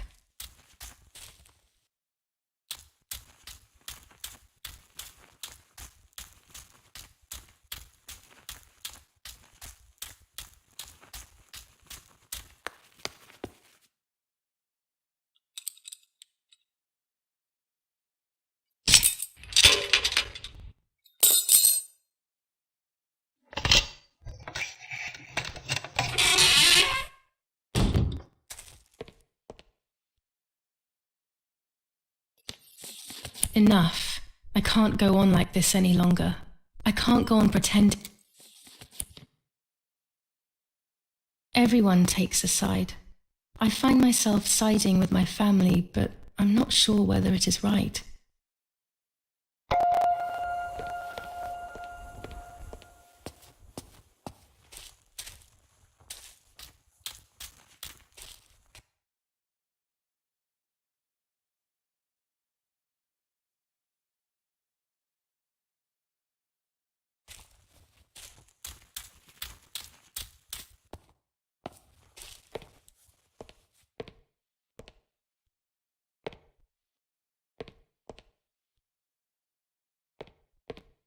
Instructions for the automatic telephone machine.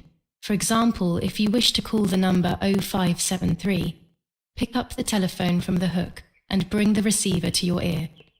You will hear a continuous tone. Firstly, place your index finger in the hole displaying the number 0.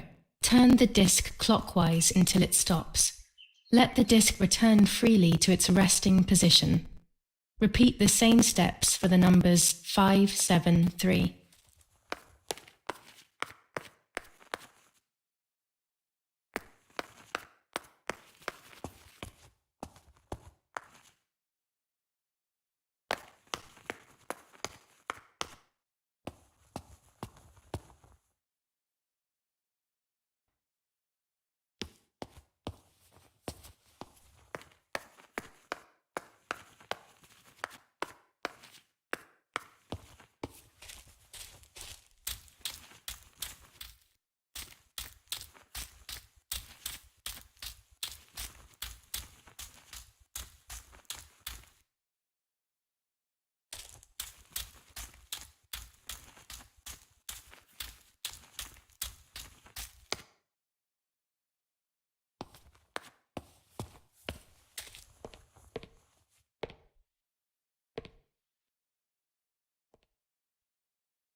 I can see why we were scared as children. It's a rather gloomy place.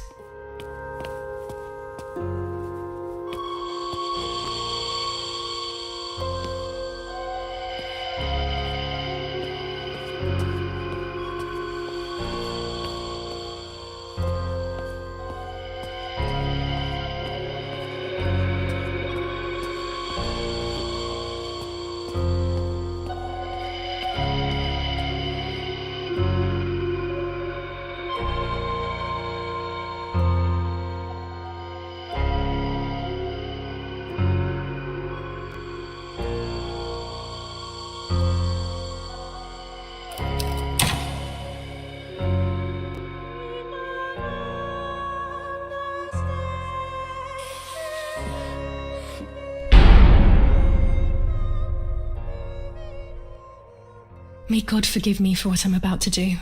I also pray that you, Martha, will forgive me.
Martha was pregnant. Pregnant with a deformed fetus with 2 heads. Twins again. They always said that it ran in the family. I was all the more shocked. I was doing things that I had never done before. I do not know what force was moving me. I became unstoppable. I decided to photograph the horror as evidence to show my mother and to everyone. Who knows why?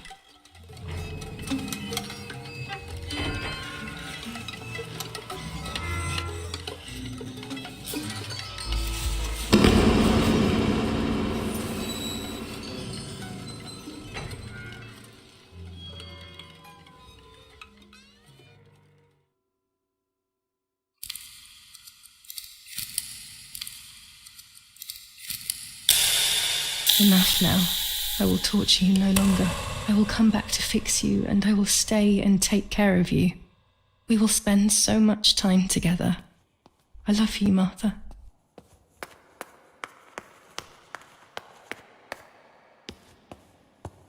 Doctor, I must thank you for your help. I wouldn't know what to do without you. Even our own dear Donatello seems to not understand the situation. Irene, please. Consider the idea of leaving Italy as your husband suggested. It would be better for everyone, especially for the girl.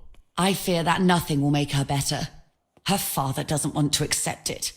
I believe that hope is long gone. I agree, but in Germany there are better treatments in specialized clinics. The asylum is a temporary solution, just to ensure that she doesn't do anything foolish. But it's a nightmarish place. You know that all too well. You cannot possibly want this for your daughter. Of course I don't. But what can I do? She is a danger to herself, to us, to everyone. One of Eric's guns has also disappeared. She must have taken it. Who else could it have been? I am so scared, Doctor. I cannot wait any longer. Also, you know what they think of Italians in Germany, don't you? But you would be with Eric, an esteemed general. Everyone will respect you. That cursed girl. Where could she be? Let's hope she doesn't play any more foolish stunts. I'll wait for her here, in the cellar. Sooner or later, she'll go to the dark room. That's for sure. I would gladly stay and keep an eye on her. But I must rush to town to organize the last few things for her hospitalization. Thank you, Doctor. Don't worry. We'll see you later.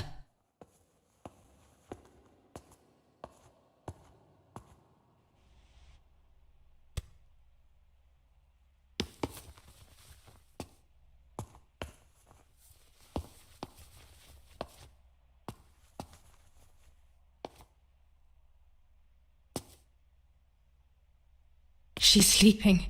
I must take advantage of this. I will make her talk. She will reveal the truth out of fear. She thinks I can be silenced by calling me crazy. But unbeknownst to her, I will record everything. Everyone will know what you have done to your own daughter.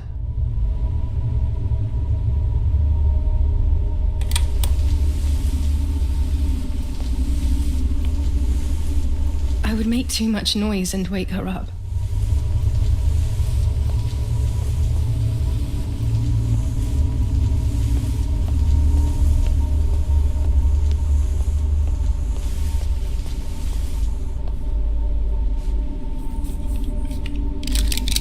Now I will wake her up and she will confess. You can bet on it.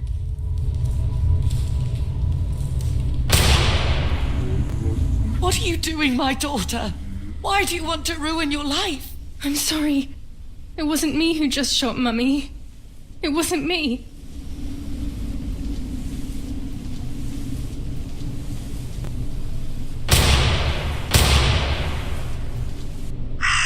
Dear God, what have I done? She forced me. She killed Martha. But who in the world will believe me now? They will take me to the mental asylum. Those rolls of film are my only hope.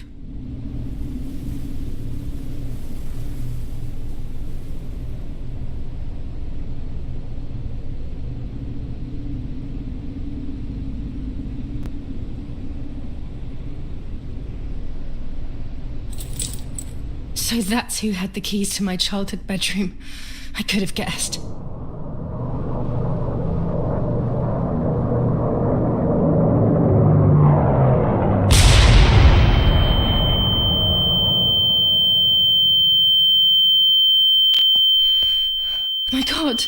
Sooner or later, more bombs will land here. Then everything will come to an end.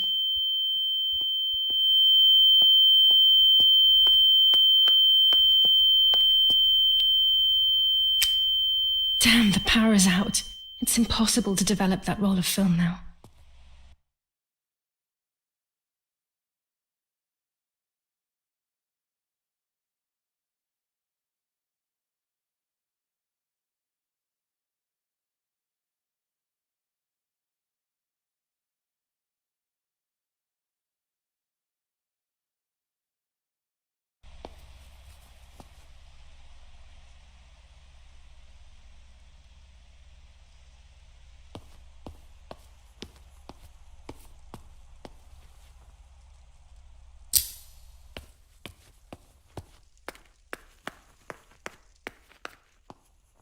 At least now I finally have the keys to my old room. But why was it locked in the first place?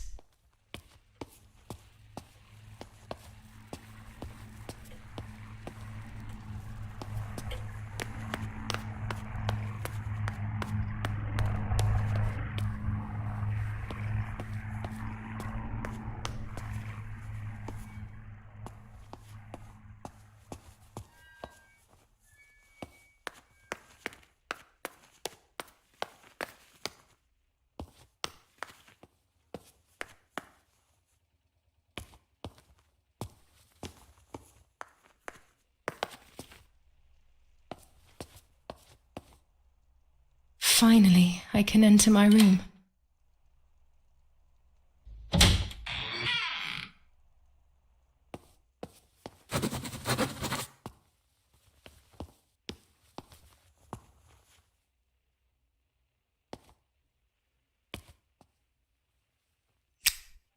It's like being a child all over again. I used to play with the puppets by reenacting what was happening in my life, to clear my mind. I want to do it again. At the beginning of any puppet act, there was always the legend of the White Lady. Otherwise, the scenes I was reenacting were worthless.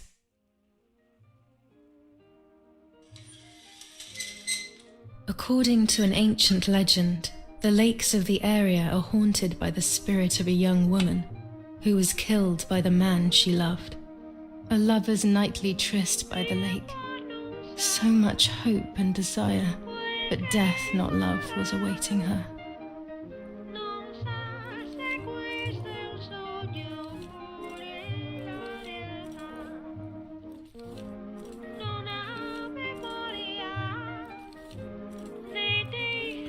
My love is not here yet.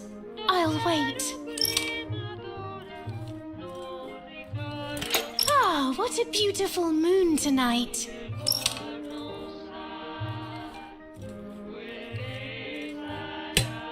You're here at last.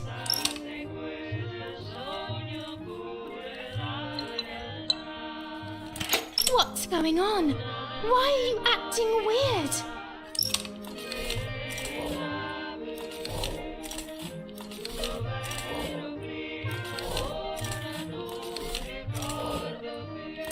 I know you kissed another.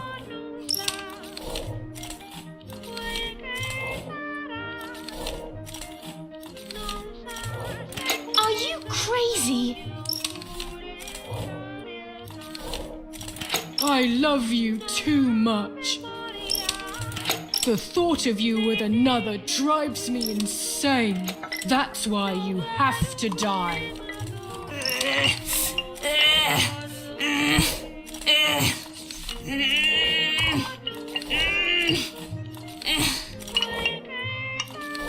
What did I do to you?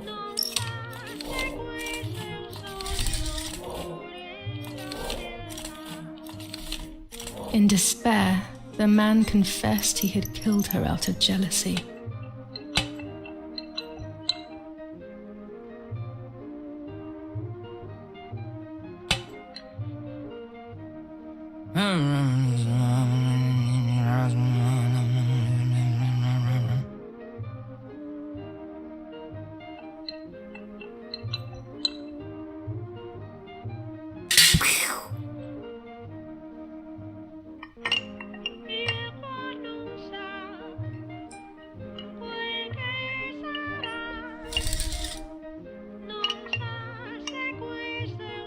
They searched everywhere, but the girl's body was never found. Since then, her spirit, known as the White Lady, takes the life of a young woman whenever events take her back to that sad day.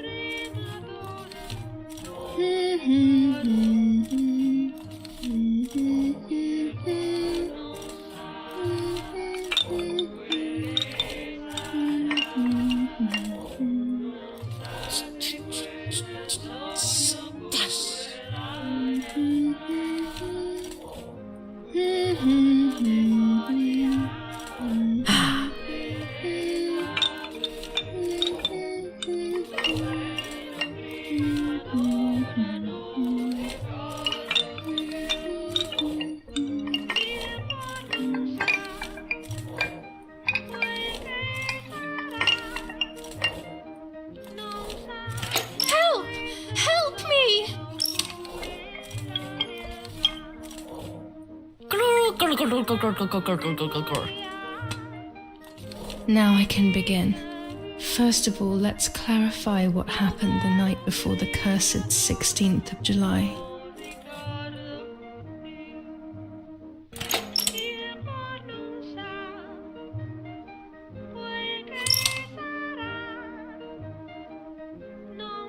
Dad says we're losing.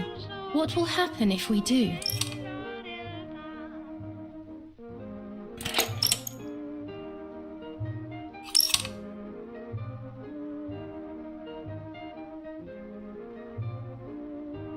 Will we become poor?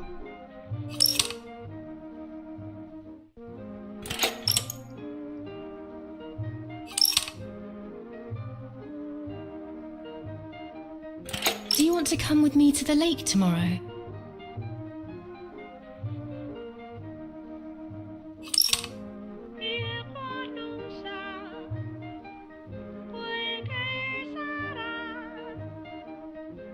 I want to bathe.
I want to take some photos.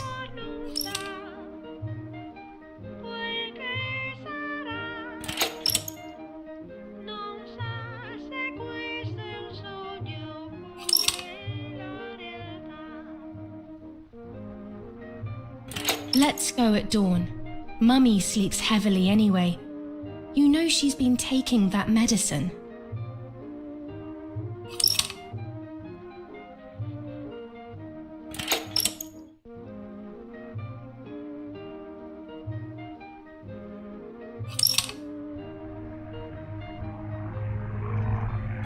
Wake me up!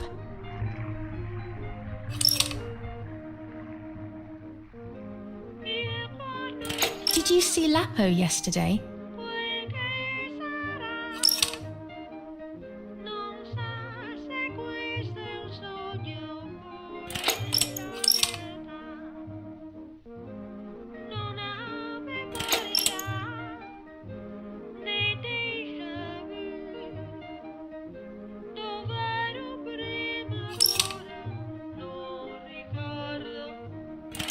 Sure, great idea.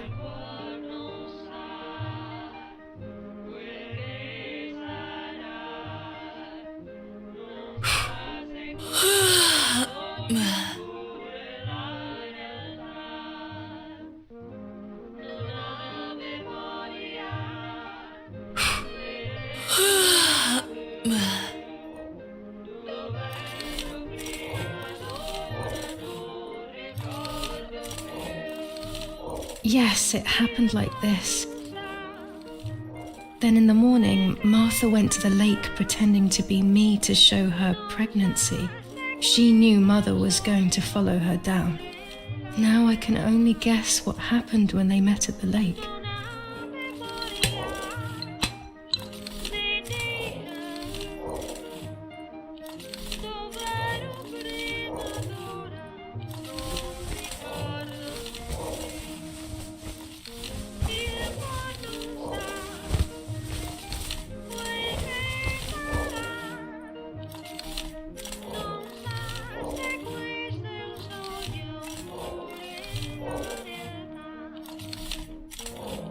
So you are pregnant. Your sister was right.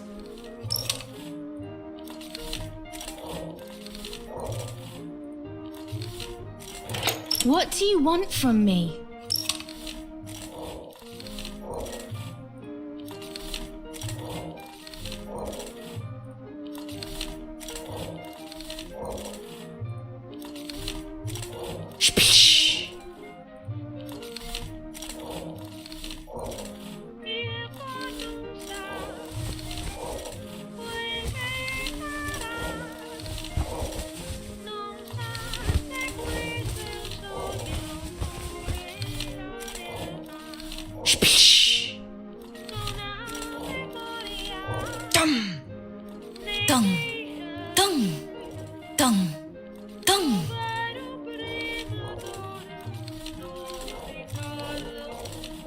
This might be exactly what happened.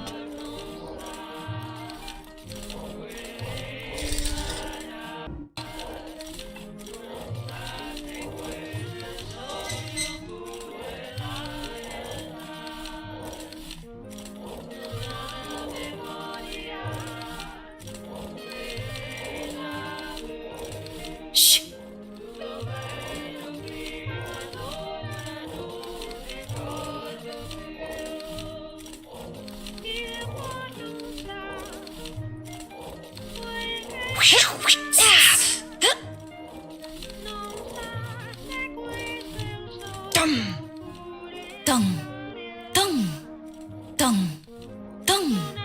No, this is too simple.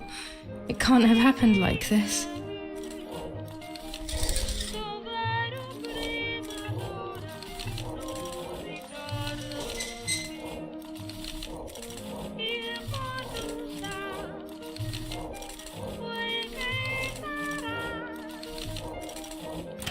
Hello, Mummy.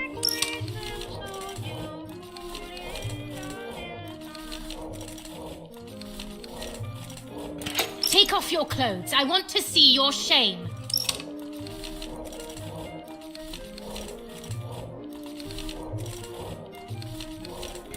What do you want from me?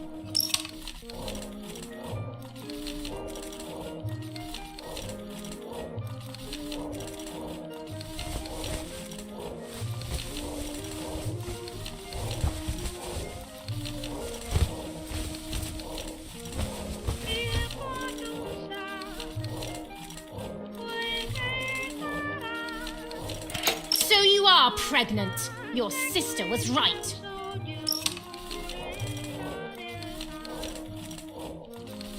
Well, at least I had fun.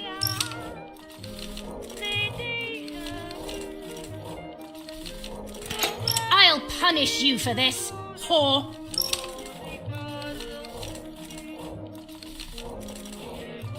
Try. I dare you.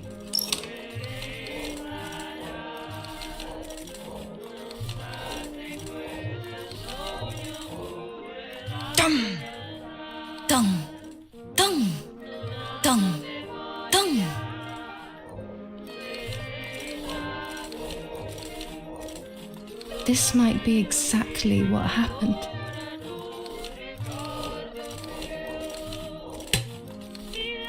I will never know exactly what happened, but I think I have an idea. And after everything, I shot my mother. No, I didn't shoot. What actually happened? It is all in my mind, but I can remember. I know I can.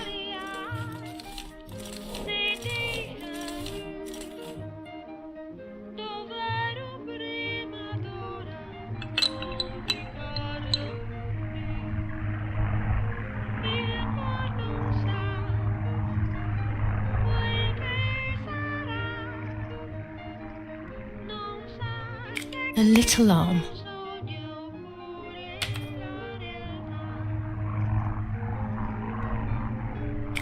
A small leg.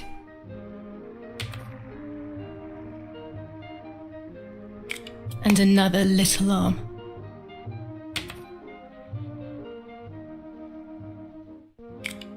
Another small leg. Oh look, only the head is left.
I was under the bridge, but it was just a game. This, however, is not a game. I was just playing. It's just a bad joke. Under the bridge, the church, the town, speak, the white lady.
Power is back.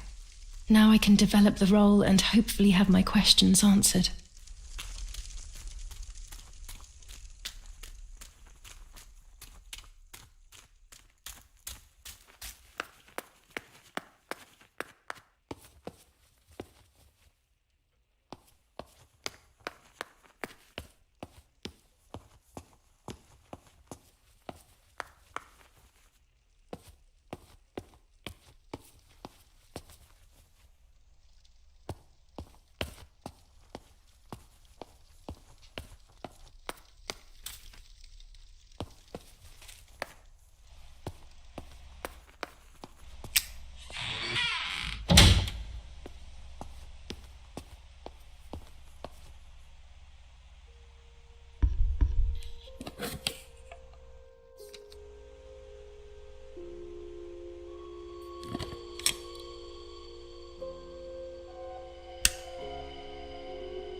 I will return to you, Martha. Together we will sort out everything. Just you and I.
You've called this number. Damn, Lapo must be dead then. Rest in peace, fair comrade. Yes, Lapo is dead. I am due. No, don't talk. We don't need to know who you are. By calling this number, it means Lapo wanted you to complete his work. A telephone cable near the house of German General Erich K. has to be cut. One goes to the house, but there's another cable we suspect is connected to a secret base. That is the one that has to be cut. If you see any German vehicles around, let us know immediately. We won't use this number anymore. It's dangerous. Use a telegraph. That will be safer. I hope you know how to use them. Otherwise, you'll have to come up with something. This is important. Frequency X. Before the message, telegraph "Town on fire" to identify yourself. Long live the homeland. Long live the liberation. Should I sabotage the cable and become a spy? I don't know. My father is German. It would be like betraying him even though he himself hates this war. But what happened to Lapo and those guys? If I can save someone's life, maybe I should try. Or maybe I can talk to Daddy about it. He may be able to advise me on what to do. Don't even know the first thing about all this. What were you thinking, Lapo? To cut the cable, I will need sharp scissors. Tailor scissors should be fine.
A German tank!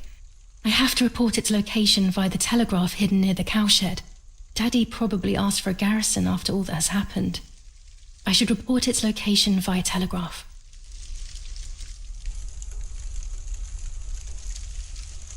This wire heads towards the house and then keeps going, so it must be the right one.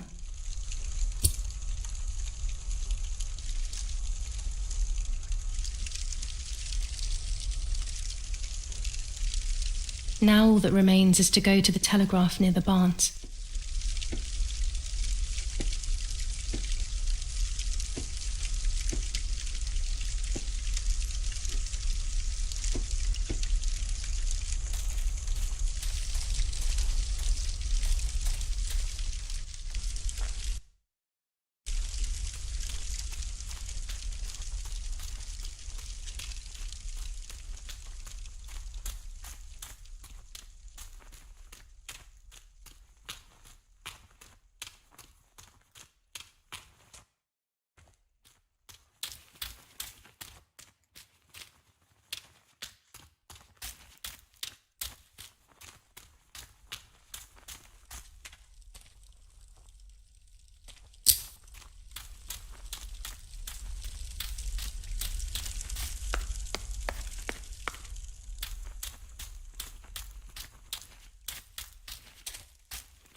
I was afraid of animals when I was little.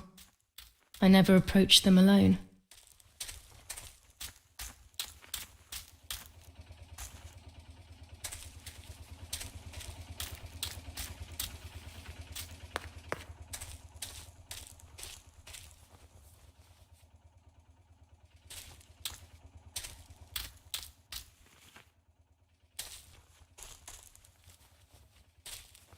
Oh no, the fence has been destroyed.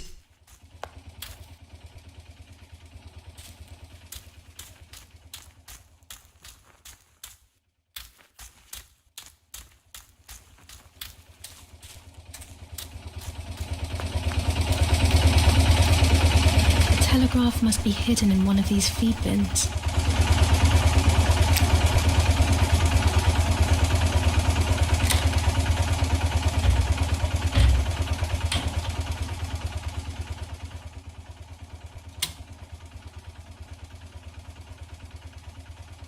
I have to start every message with the code word. I saw the tank on the road, and the road is near the house. I guess I have to communicate something like that.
I have to start every message with the code word.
I have to start every message with the code word.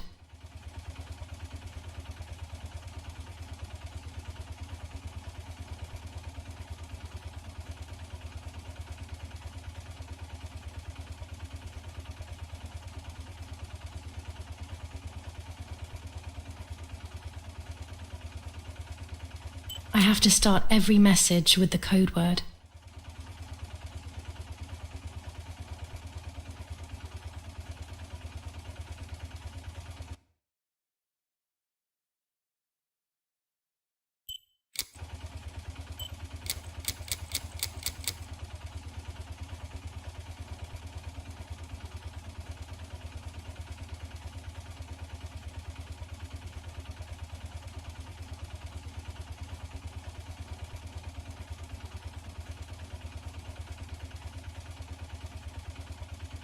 I have to start every message with the code word.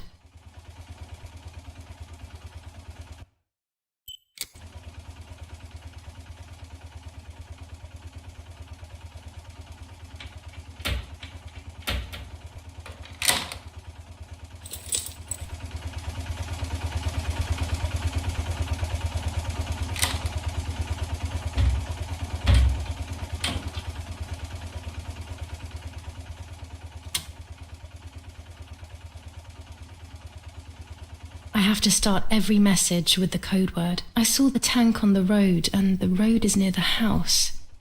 I guess I have to communicate something like that.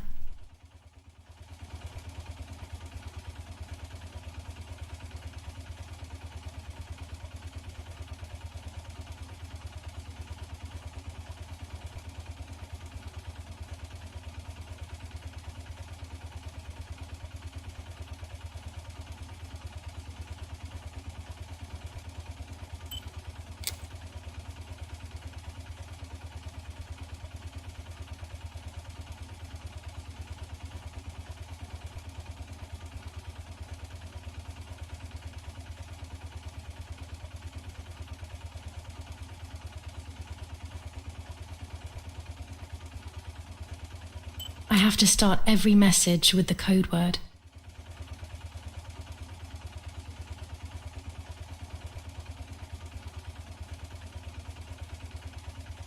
I have to start every message with the code word.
I have to start every message with the code word. I saw the tank on the road, and the road is near the house.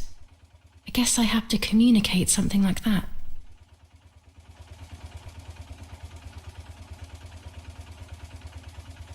I'll add over at the end to make it clear that I have finished. I'll add over at the end to make it clear that I have finished.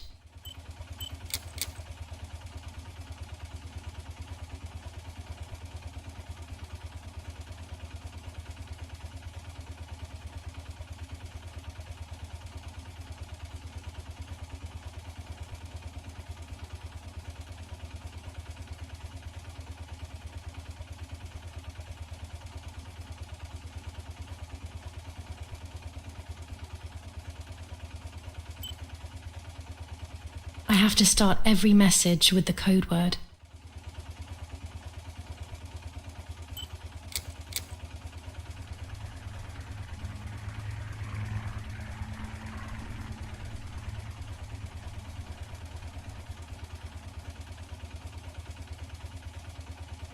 I have to start every message with the code word.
I have to start every message with the code word.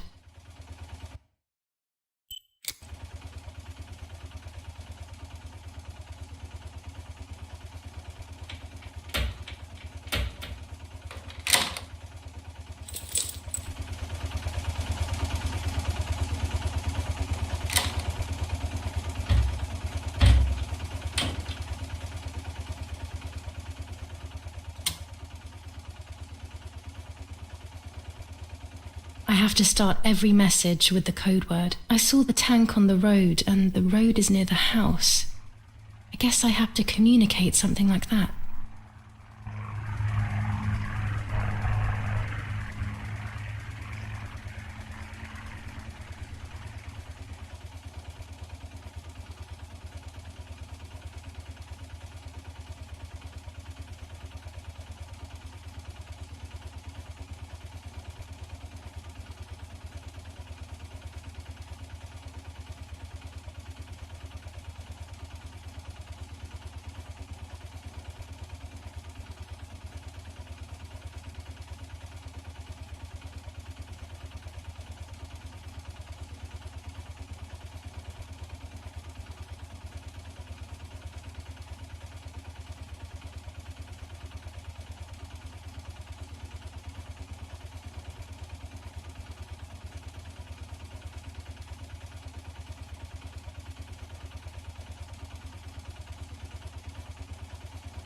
I have to start every message with the code word.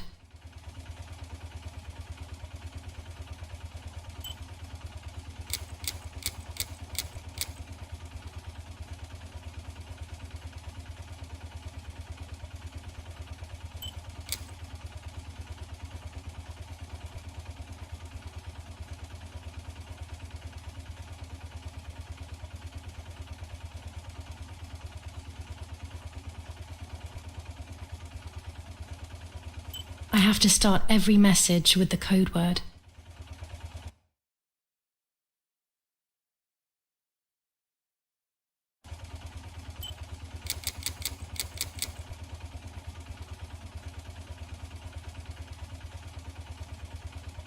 I'll add over at the end to make it clear that I have finished.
have to start every message with the code word. I saw the tank on the road, and the road is near the house. I guess I have to communicate something like that.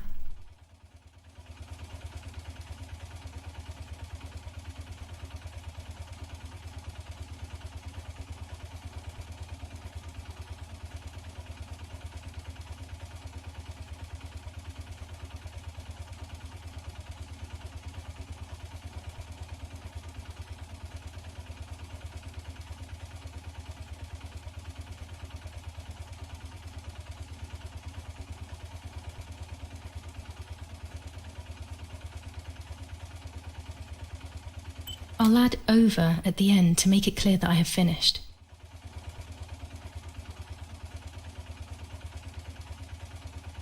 I'll add over at the end to make it clear that I have finished.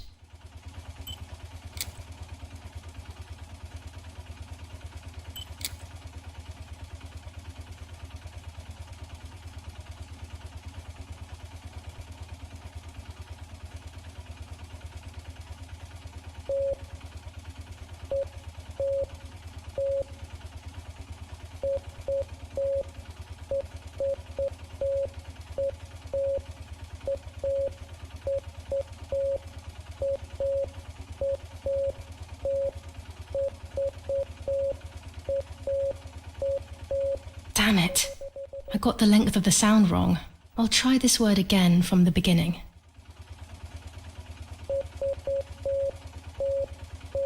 Damn it again. I need to be more careful about the length of the sound. No, another mistake. I need to focus more and think less.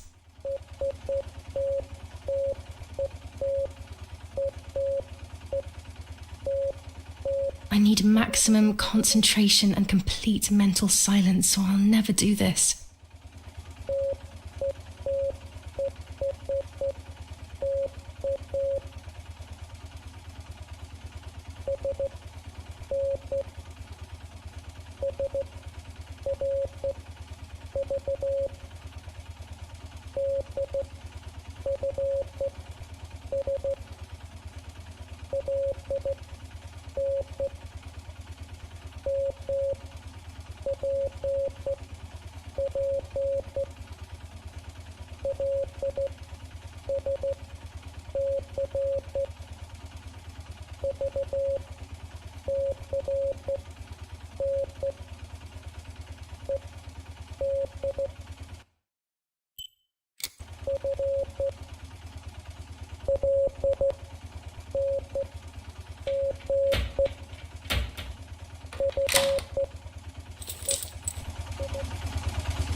A roll of film. It's the one that I was taking out of the camera just before I discovered Martha's body. It should contain shots from before that moment.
God, so it's true. I killed my sister. I did everything to hide the truth. Then I killed my mother to rid myself of the guilt. But she was nasty and everything was her fault. God, what does that make me? I don't deserve to live a second longer. Maybe I will see her again and I can try and ask for her forgiveness. But if there is nothing after death, at least I will be free from this suffering. I know it's not right, but I can't do this anymore.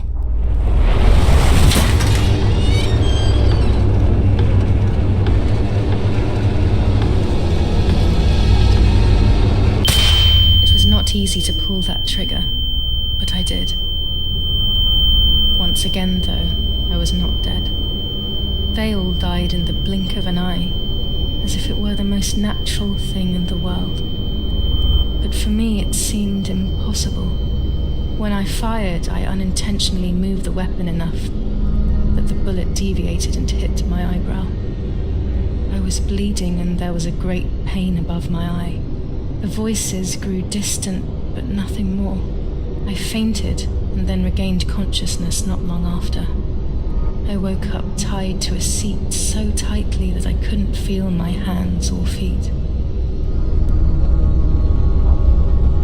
On the seat next to me was my father. He was breathing, but he appeared to be unconscious. The guy in charge started asking me questions. He kept hitting me in the face and head with some kind of short cane. It was so violent I thought my skull would crack open. All I could taste in my mouth was blood and broken teeth. I ran my tongue across my teeth, thinking to myself that I'd never be able to smile again. A frivolous thought, perhaps, but a painful one nonetheless. Part of my top lip was cut open and was hanging down. I foolishly tried to put it back in place using my tongue and lower lip. I threw up. They forced me to confess that my father had been carrying out all kinds of activity within the German army. Of course, I didn't know anything about it, so I tried to explain. But those punches... I would have done whatever it took to stop them. Whatever it took. Just after I told them what they wanted to hear, the general said, "All it took were 2 slaps and you sold out your father, you German whore." Then he ordered my father to be executed. It took less than a moment. He didn't even move. Then I took a blow harder than the previous ones, and I lost consciousness again.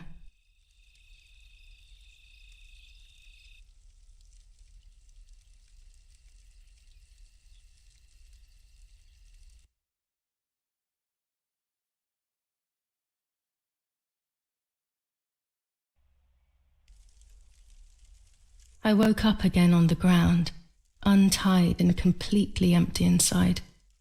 All I could feel was pain. Everyone was dead. I was now alone in the world. I felt a desire to hear their voices one last time on Daddy's recorder in the dark room. Provided the soldiers hadn't destroyed it, that is.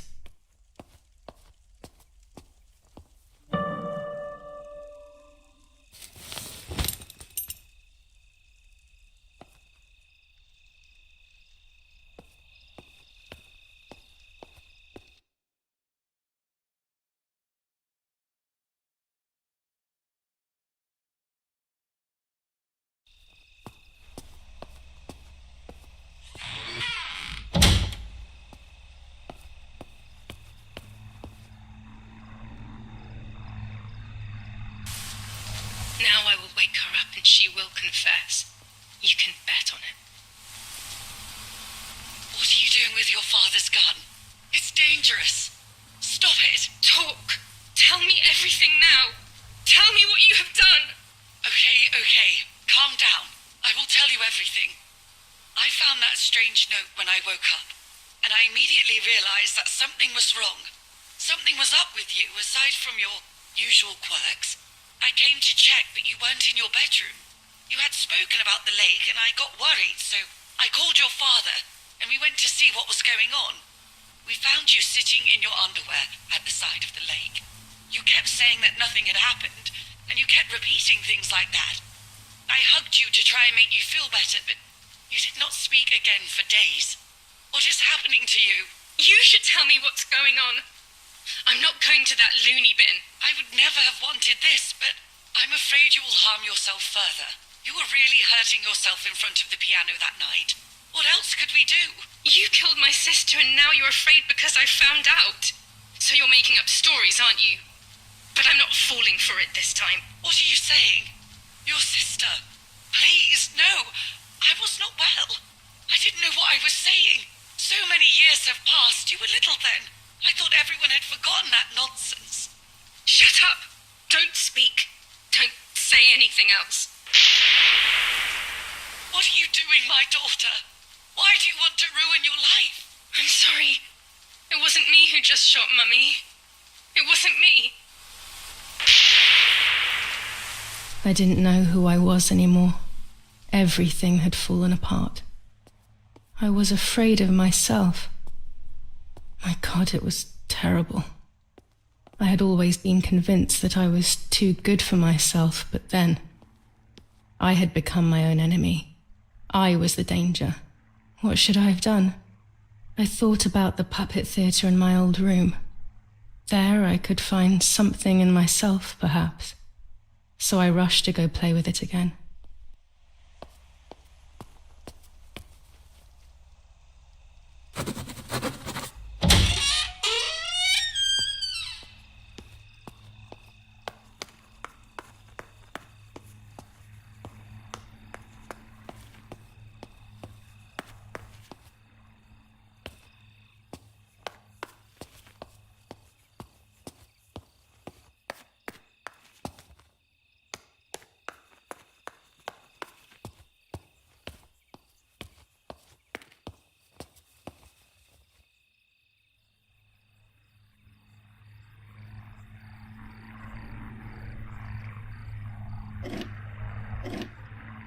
Mummy nearly died giving birth to me.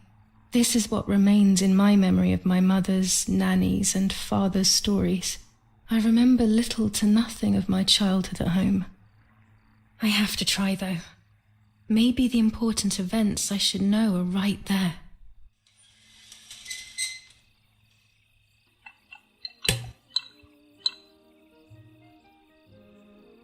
How are you, madam? I feel a sharp pain. Do you need anything? I can feel it. The time has come.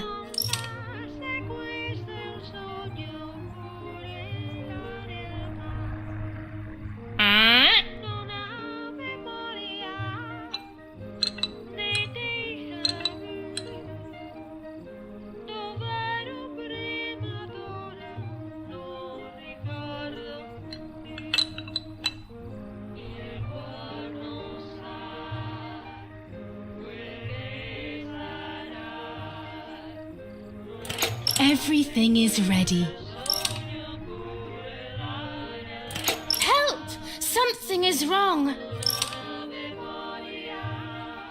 Irene, help! Irene is not well.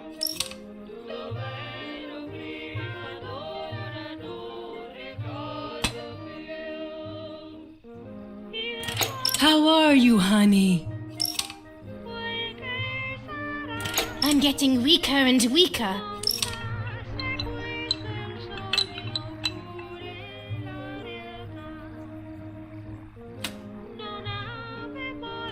Doctor, hurry! Arena is sick!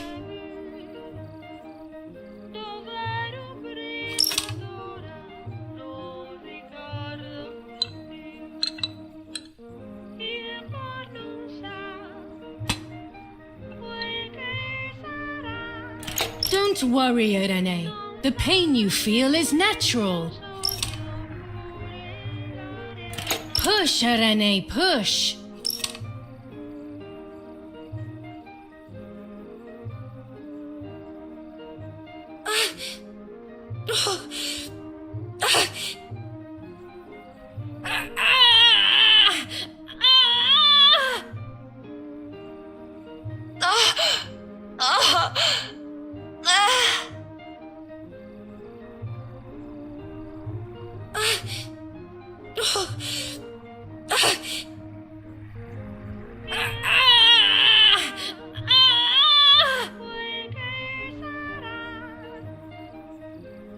The baby is born.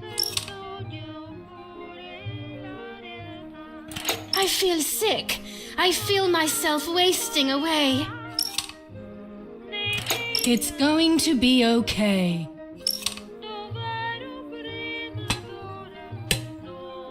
Poor Mummy. She has suffered so much. I have hurt her so much ever since I was born.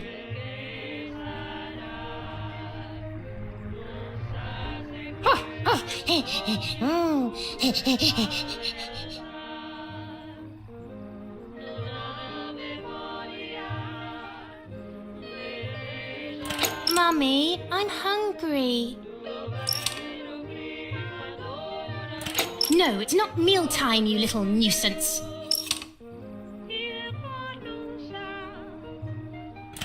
Mummy, I'm thirsty.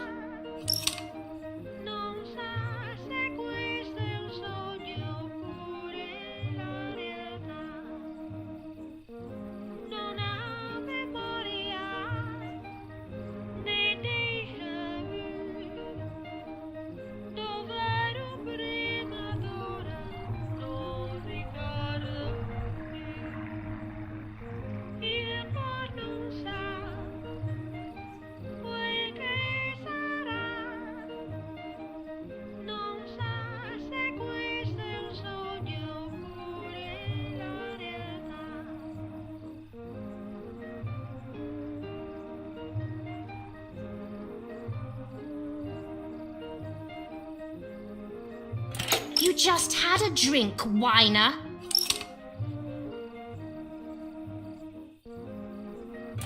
Mummy, I'm sleepy.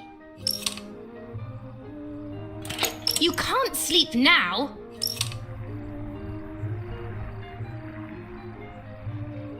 Mummy, I have to pee.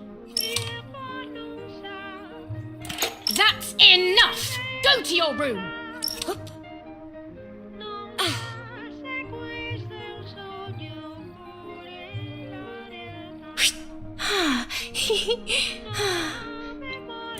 Get out of my sight! I can stand you no longer!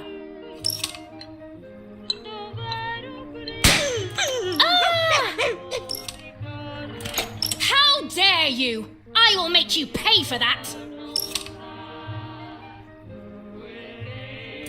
My hands are not enough! You need to learn properly this time! Sorry, it was an accident.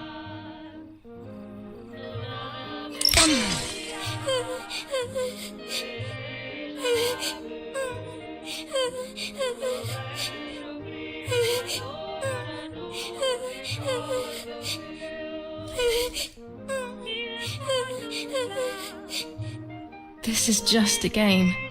Is it only a game? I believe the White Lady said that my lost memories would return in the place of my happy childhood. This is the only place I have ever been truly happy. Are these my memories then? Is this actually my life?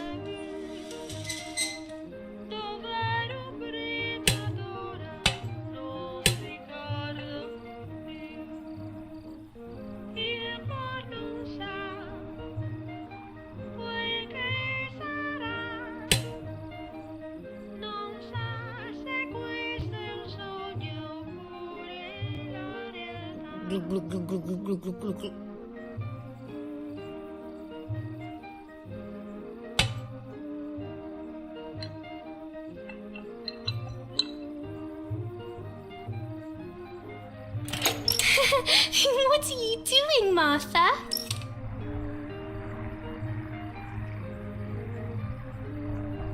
You could have got Martha a glass, you little know-it-all.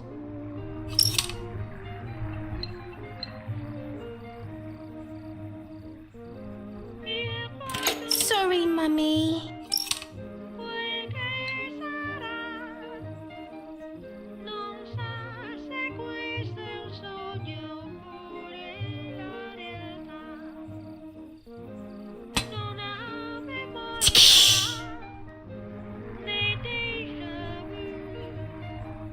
Sorry, Mummy. I didn't do it on purpose.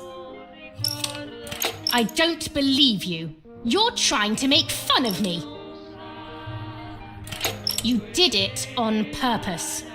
What do you have to say for yourself? It's all Martha's fault. I don't believe you. I saw that. You think you're so smart.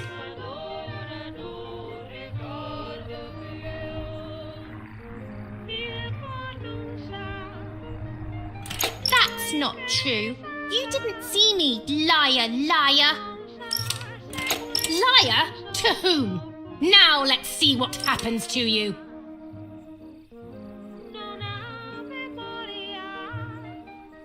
Come with me now.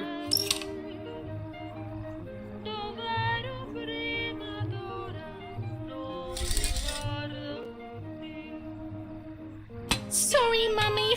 I'm so sorry. Come with me. I will put you in your place, girl.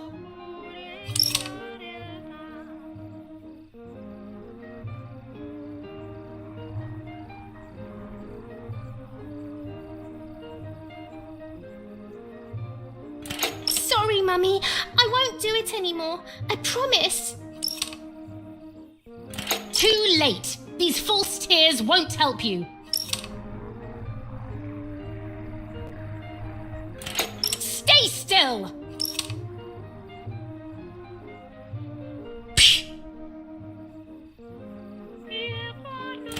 Help!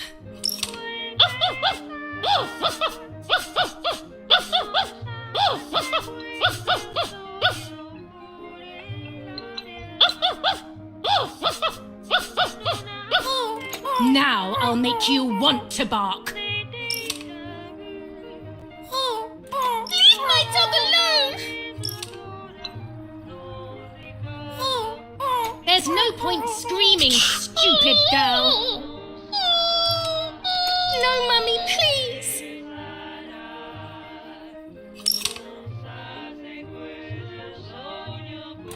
You're insane! Sure. Now I'll show you how insane I am.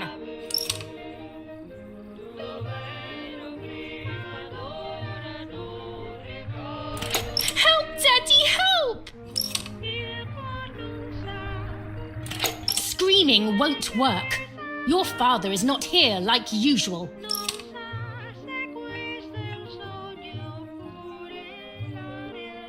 Eat it. No!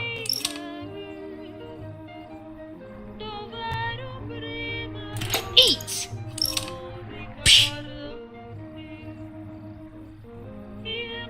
I won't eat him!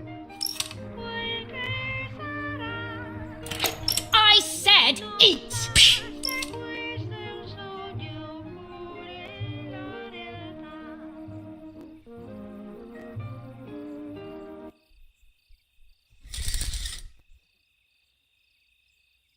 I was beginning to remember, but I was so scared to remember too much, especially all at once.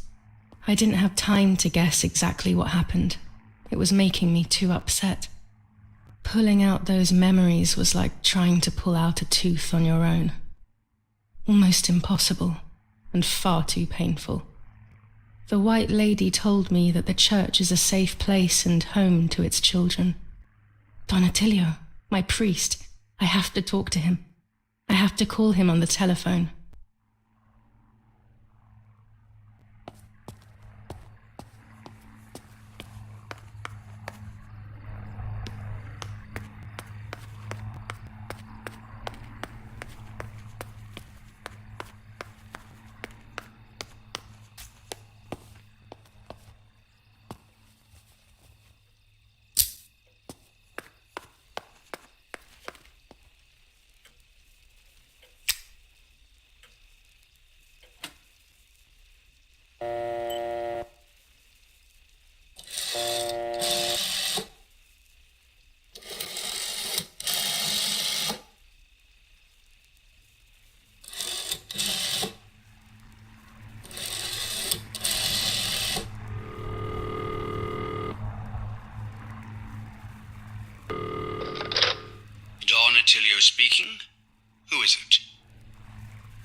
Father, help me. They're all dead.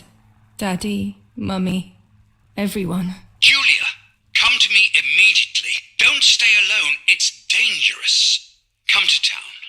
You can stay here with me and we can talk about everything. Okay? Okay, Father, but first I want to play with my puppets for a while. Julia, don't be silly. Come to church right away.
Those boys, they had all been killed and it was my fault.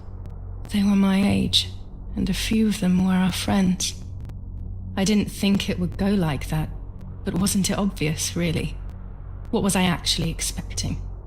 I felt like a coward. But what could I have done? Should I have betrayed my father? I loved my father, but I also loved my friend Lapo. Which side was I on? I just listened to my heart. I thought it was the right thing to do. But instead, it was the worst thing I could have done.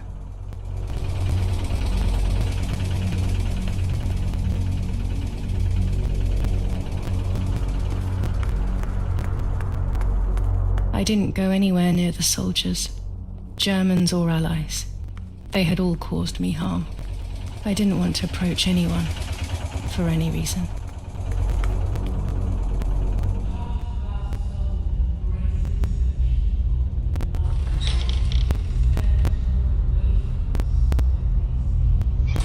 Once I crossed that threshold, I completely lost touch with reality. Everyone around me had died while I survived everything.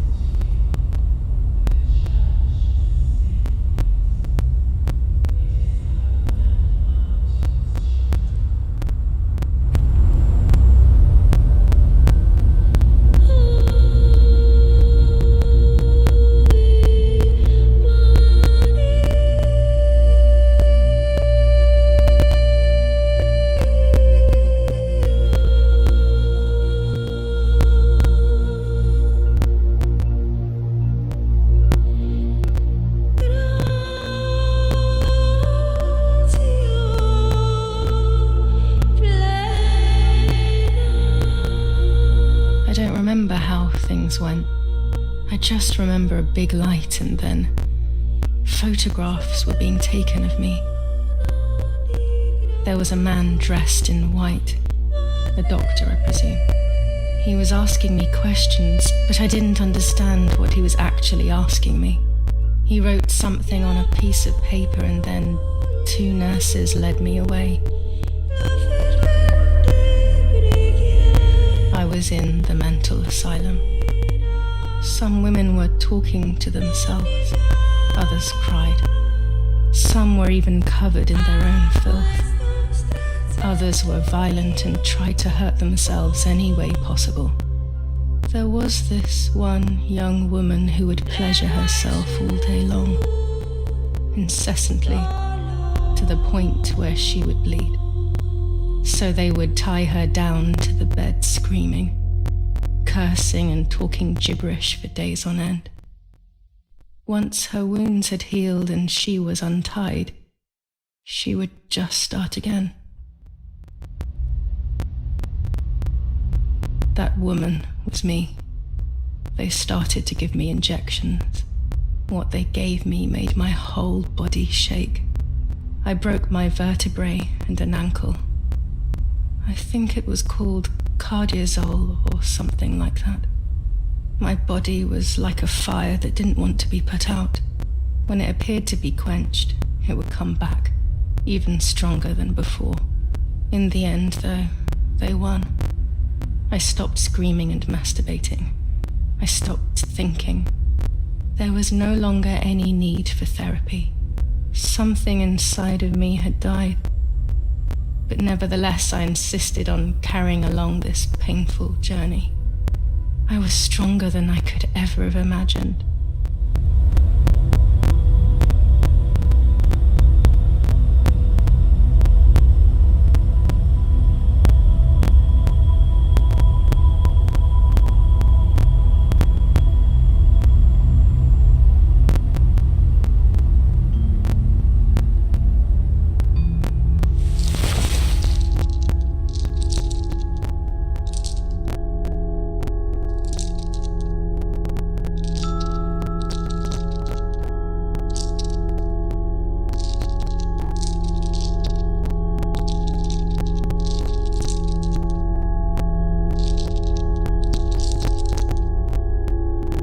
Who are you?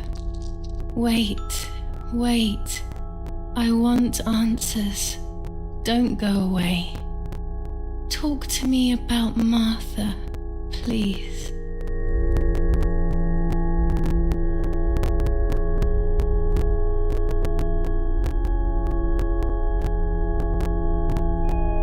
Martha is dead. I killed her to take possession of her life. I will never find peace for what I have done. I feared that would be the case. And what about Mummy?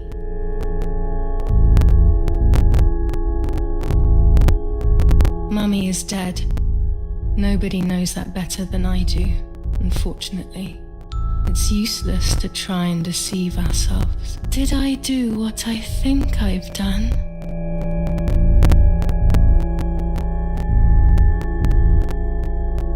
Yes, damn it. It really happened. I cut her into pieces and buried her under the bridge. God, all that blood. My God, I knew it. What about Daddy? The soldiers? Did that really happen? It happened. He was shot right in front of me. Fear, pain, shame. I can't remove it. I cannot relive it either. Unfortunately, I knew that already. What about Nanny?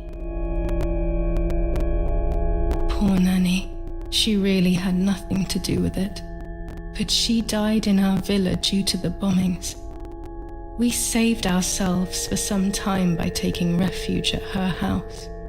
Privileges for being rich. Feelings don't count for much, though. My poor Nanny. I'm afraid to ask about Lapo.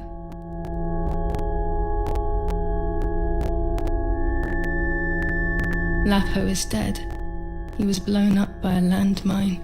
He got into trouble and paid with his life. My dear friend. Poor boy. Just as I remembered, unfortunately. One last question. The pregnancy? Martha was pregnant. Her deformed baby died with her. Maybe she was in pain. That's enough now. All of these questions are pointless, aren't they? It's all inside of us. We just need to turn the mirror. Is it not all just the reflection of an unknowable existence? Nothing more than a puppet show.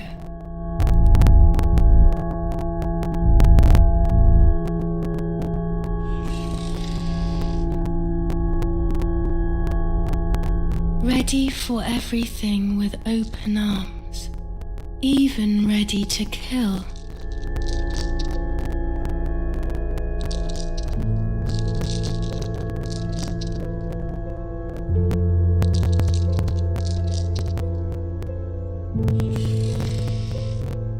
Legs always ready to run.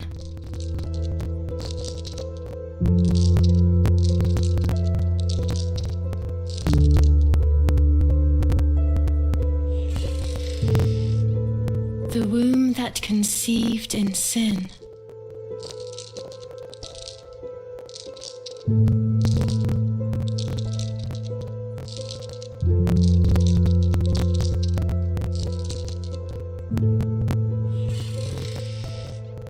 Lastly, the mind. To protect us, it has turned us into monsters. Either way, we cannot live like this, can we? I'll take care of it. I don't need to worry. I'll try to sleep if I can. I've got this.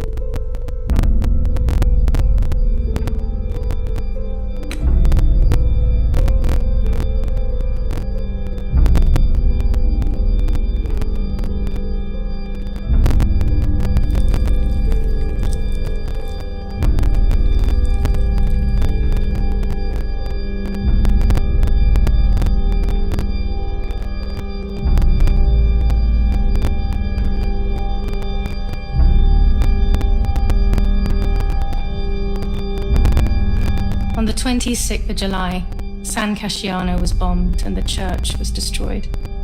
But I was not there then. I was already in the asylum. Once again, stubbornly, I was not dead. The bombs hadn't killed me, and I had also survived myself. The most absurd test and the hardest one. The war ended some time ago now, both out there and inside of me. I was on the wrong side of the gate, but now I can turn the page. Life is opening its doors again, isn't it? If I hadn't been so lucky to survive myself, I would have thrown everything away. We think that danger is all around us, ready to attack. But the most devious and misleading dangers are the ones that are inside of us. They grow without us realizing. They make us suffer, remain confused, and remove our self-respect. I would have wanted to ask for help, but I was alone. This is my story. Thank you for being here, for listening to me. Now I am ready to leave. How long will it take to get home?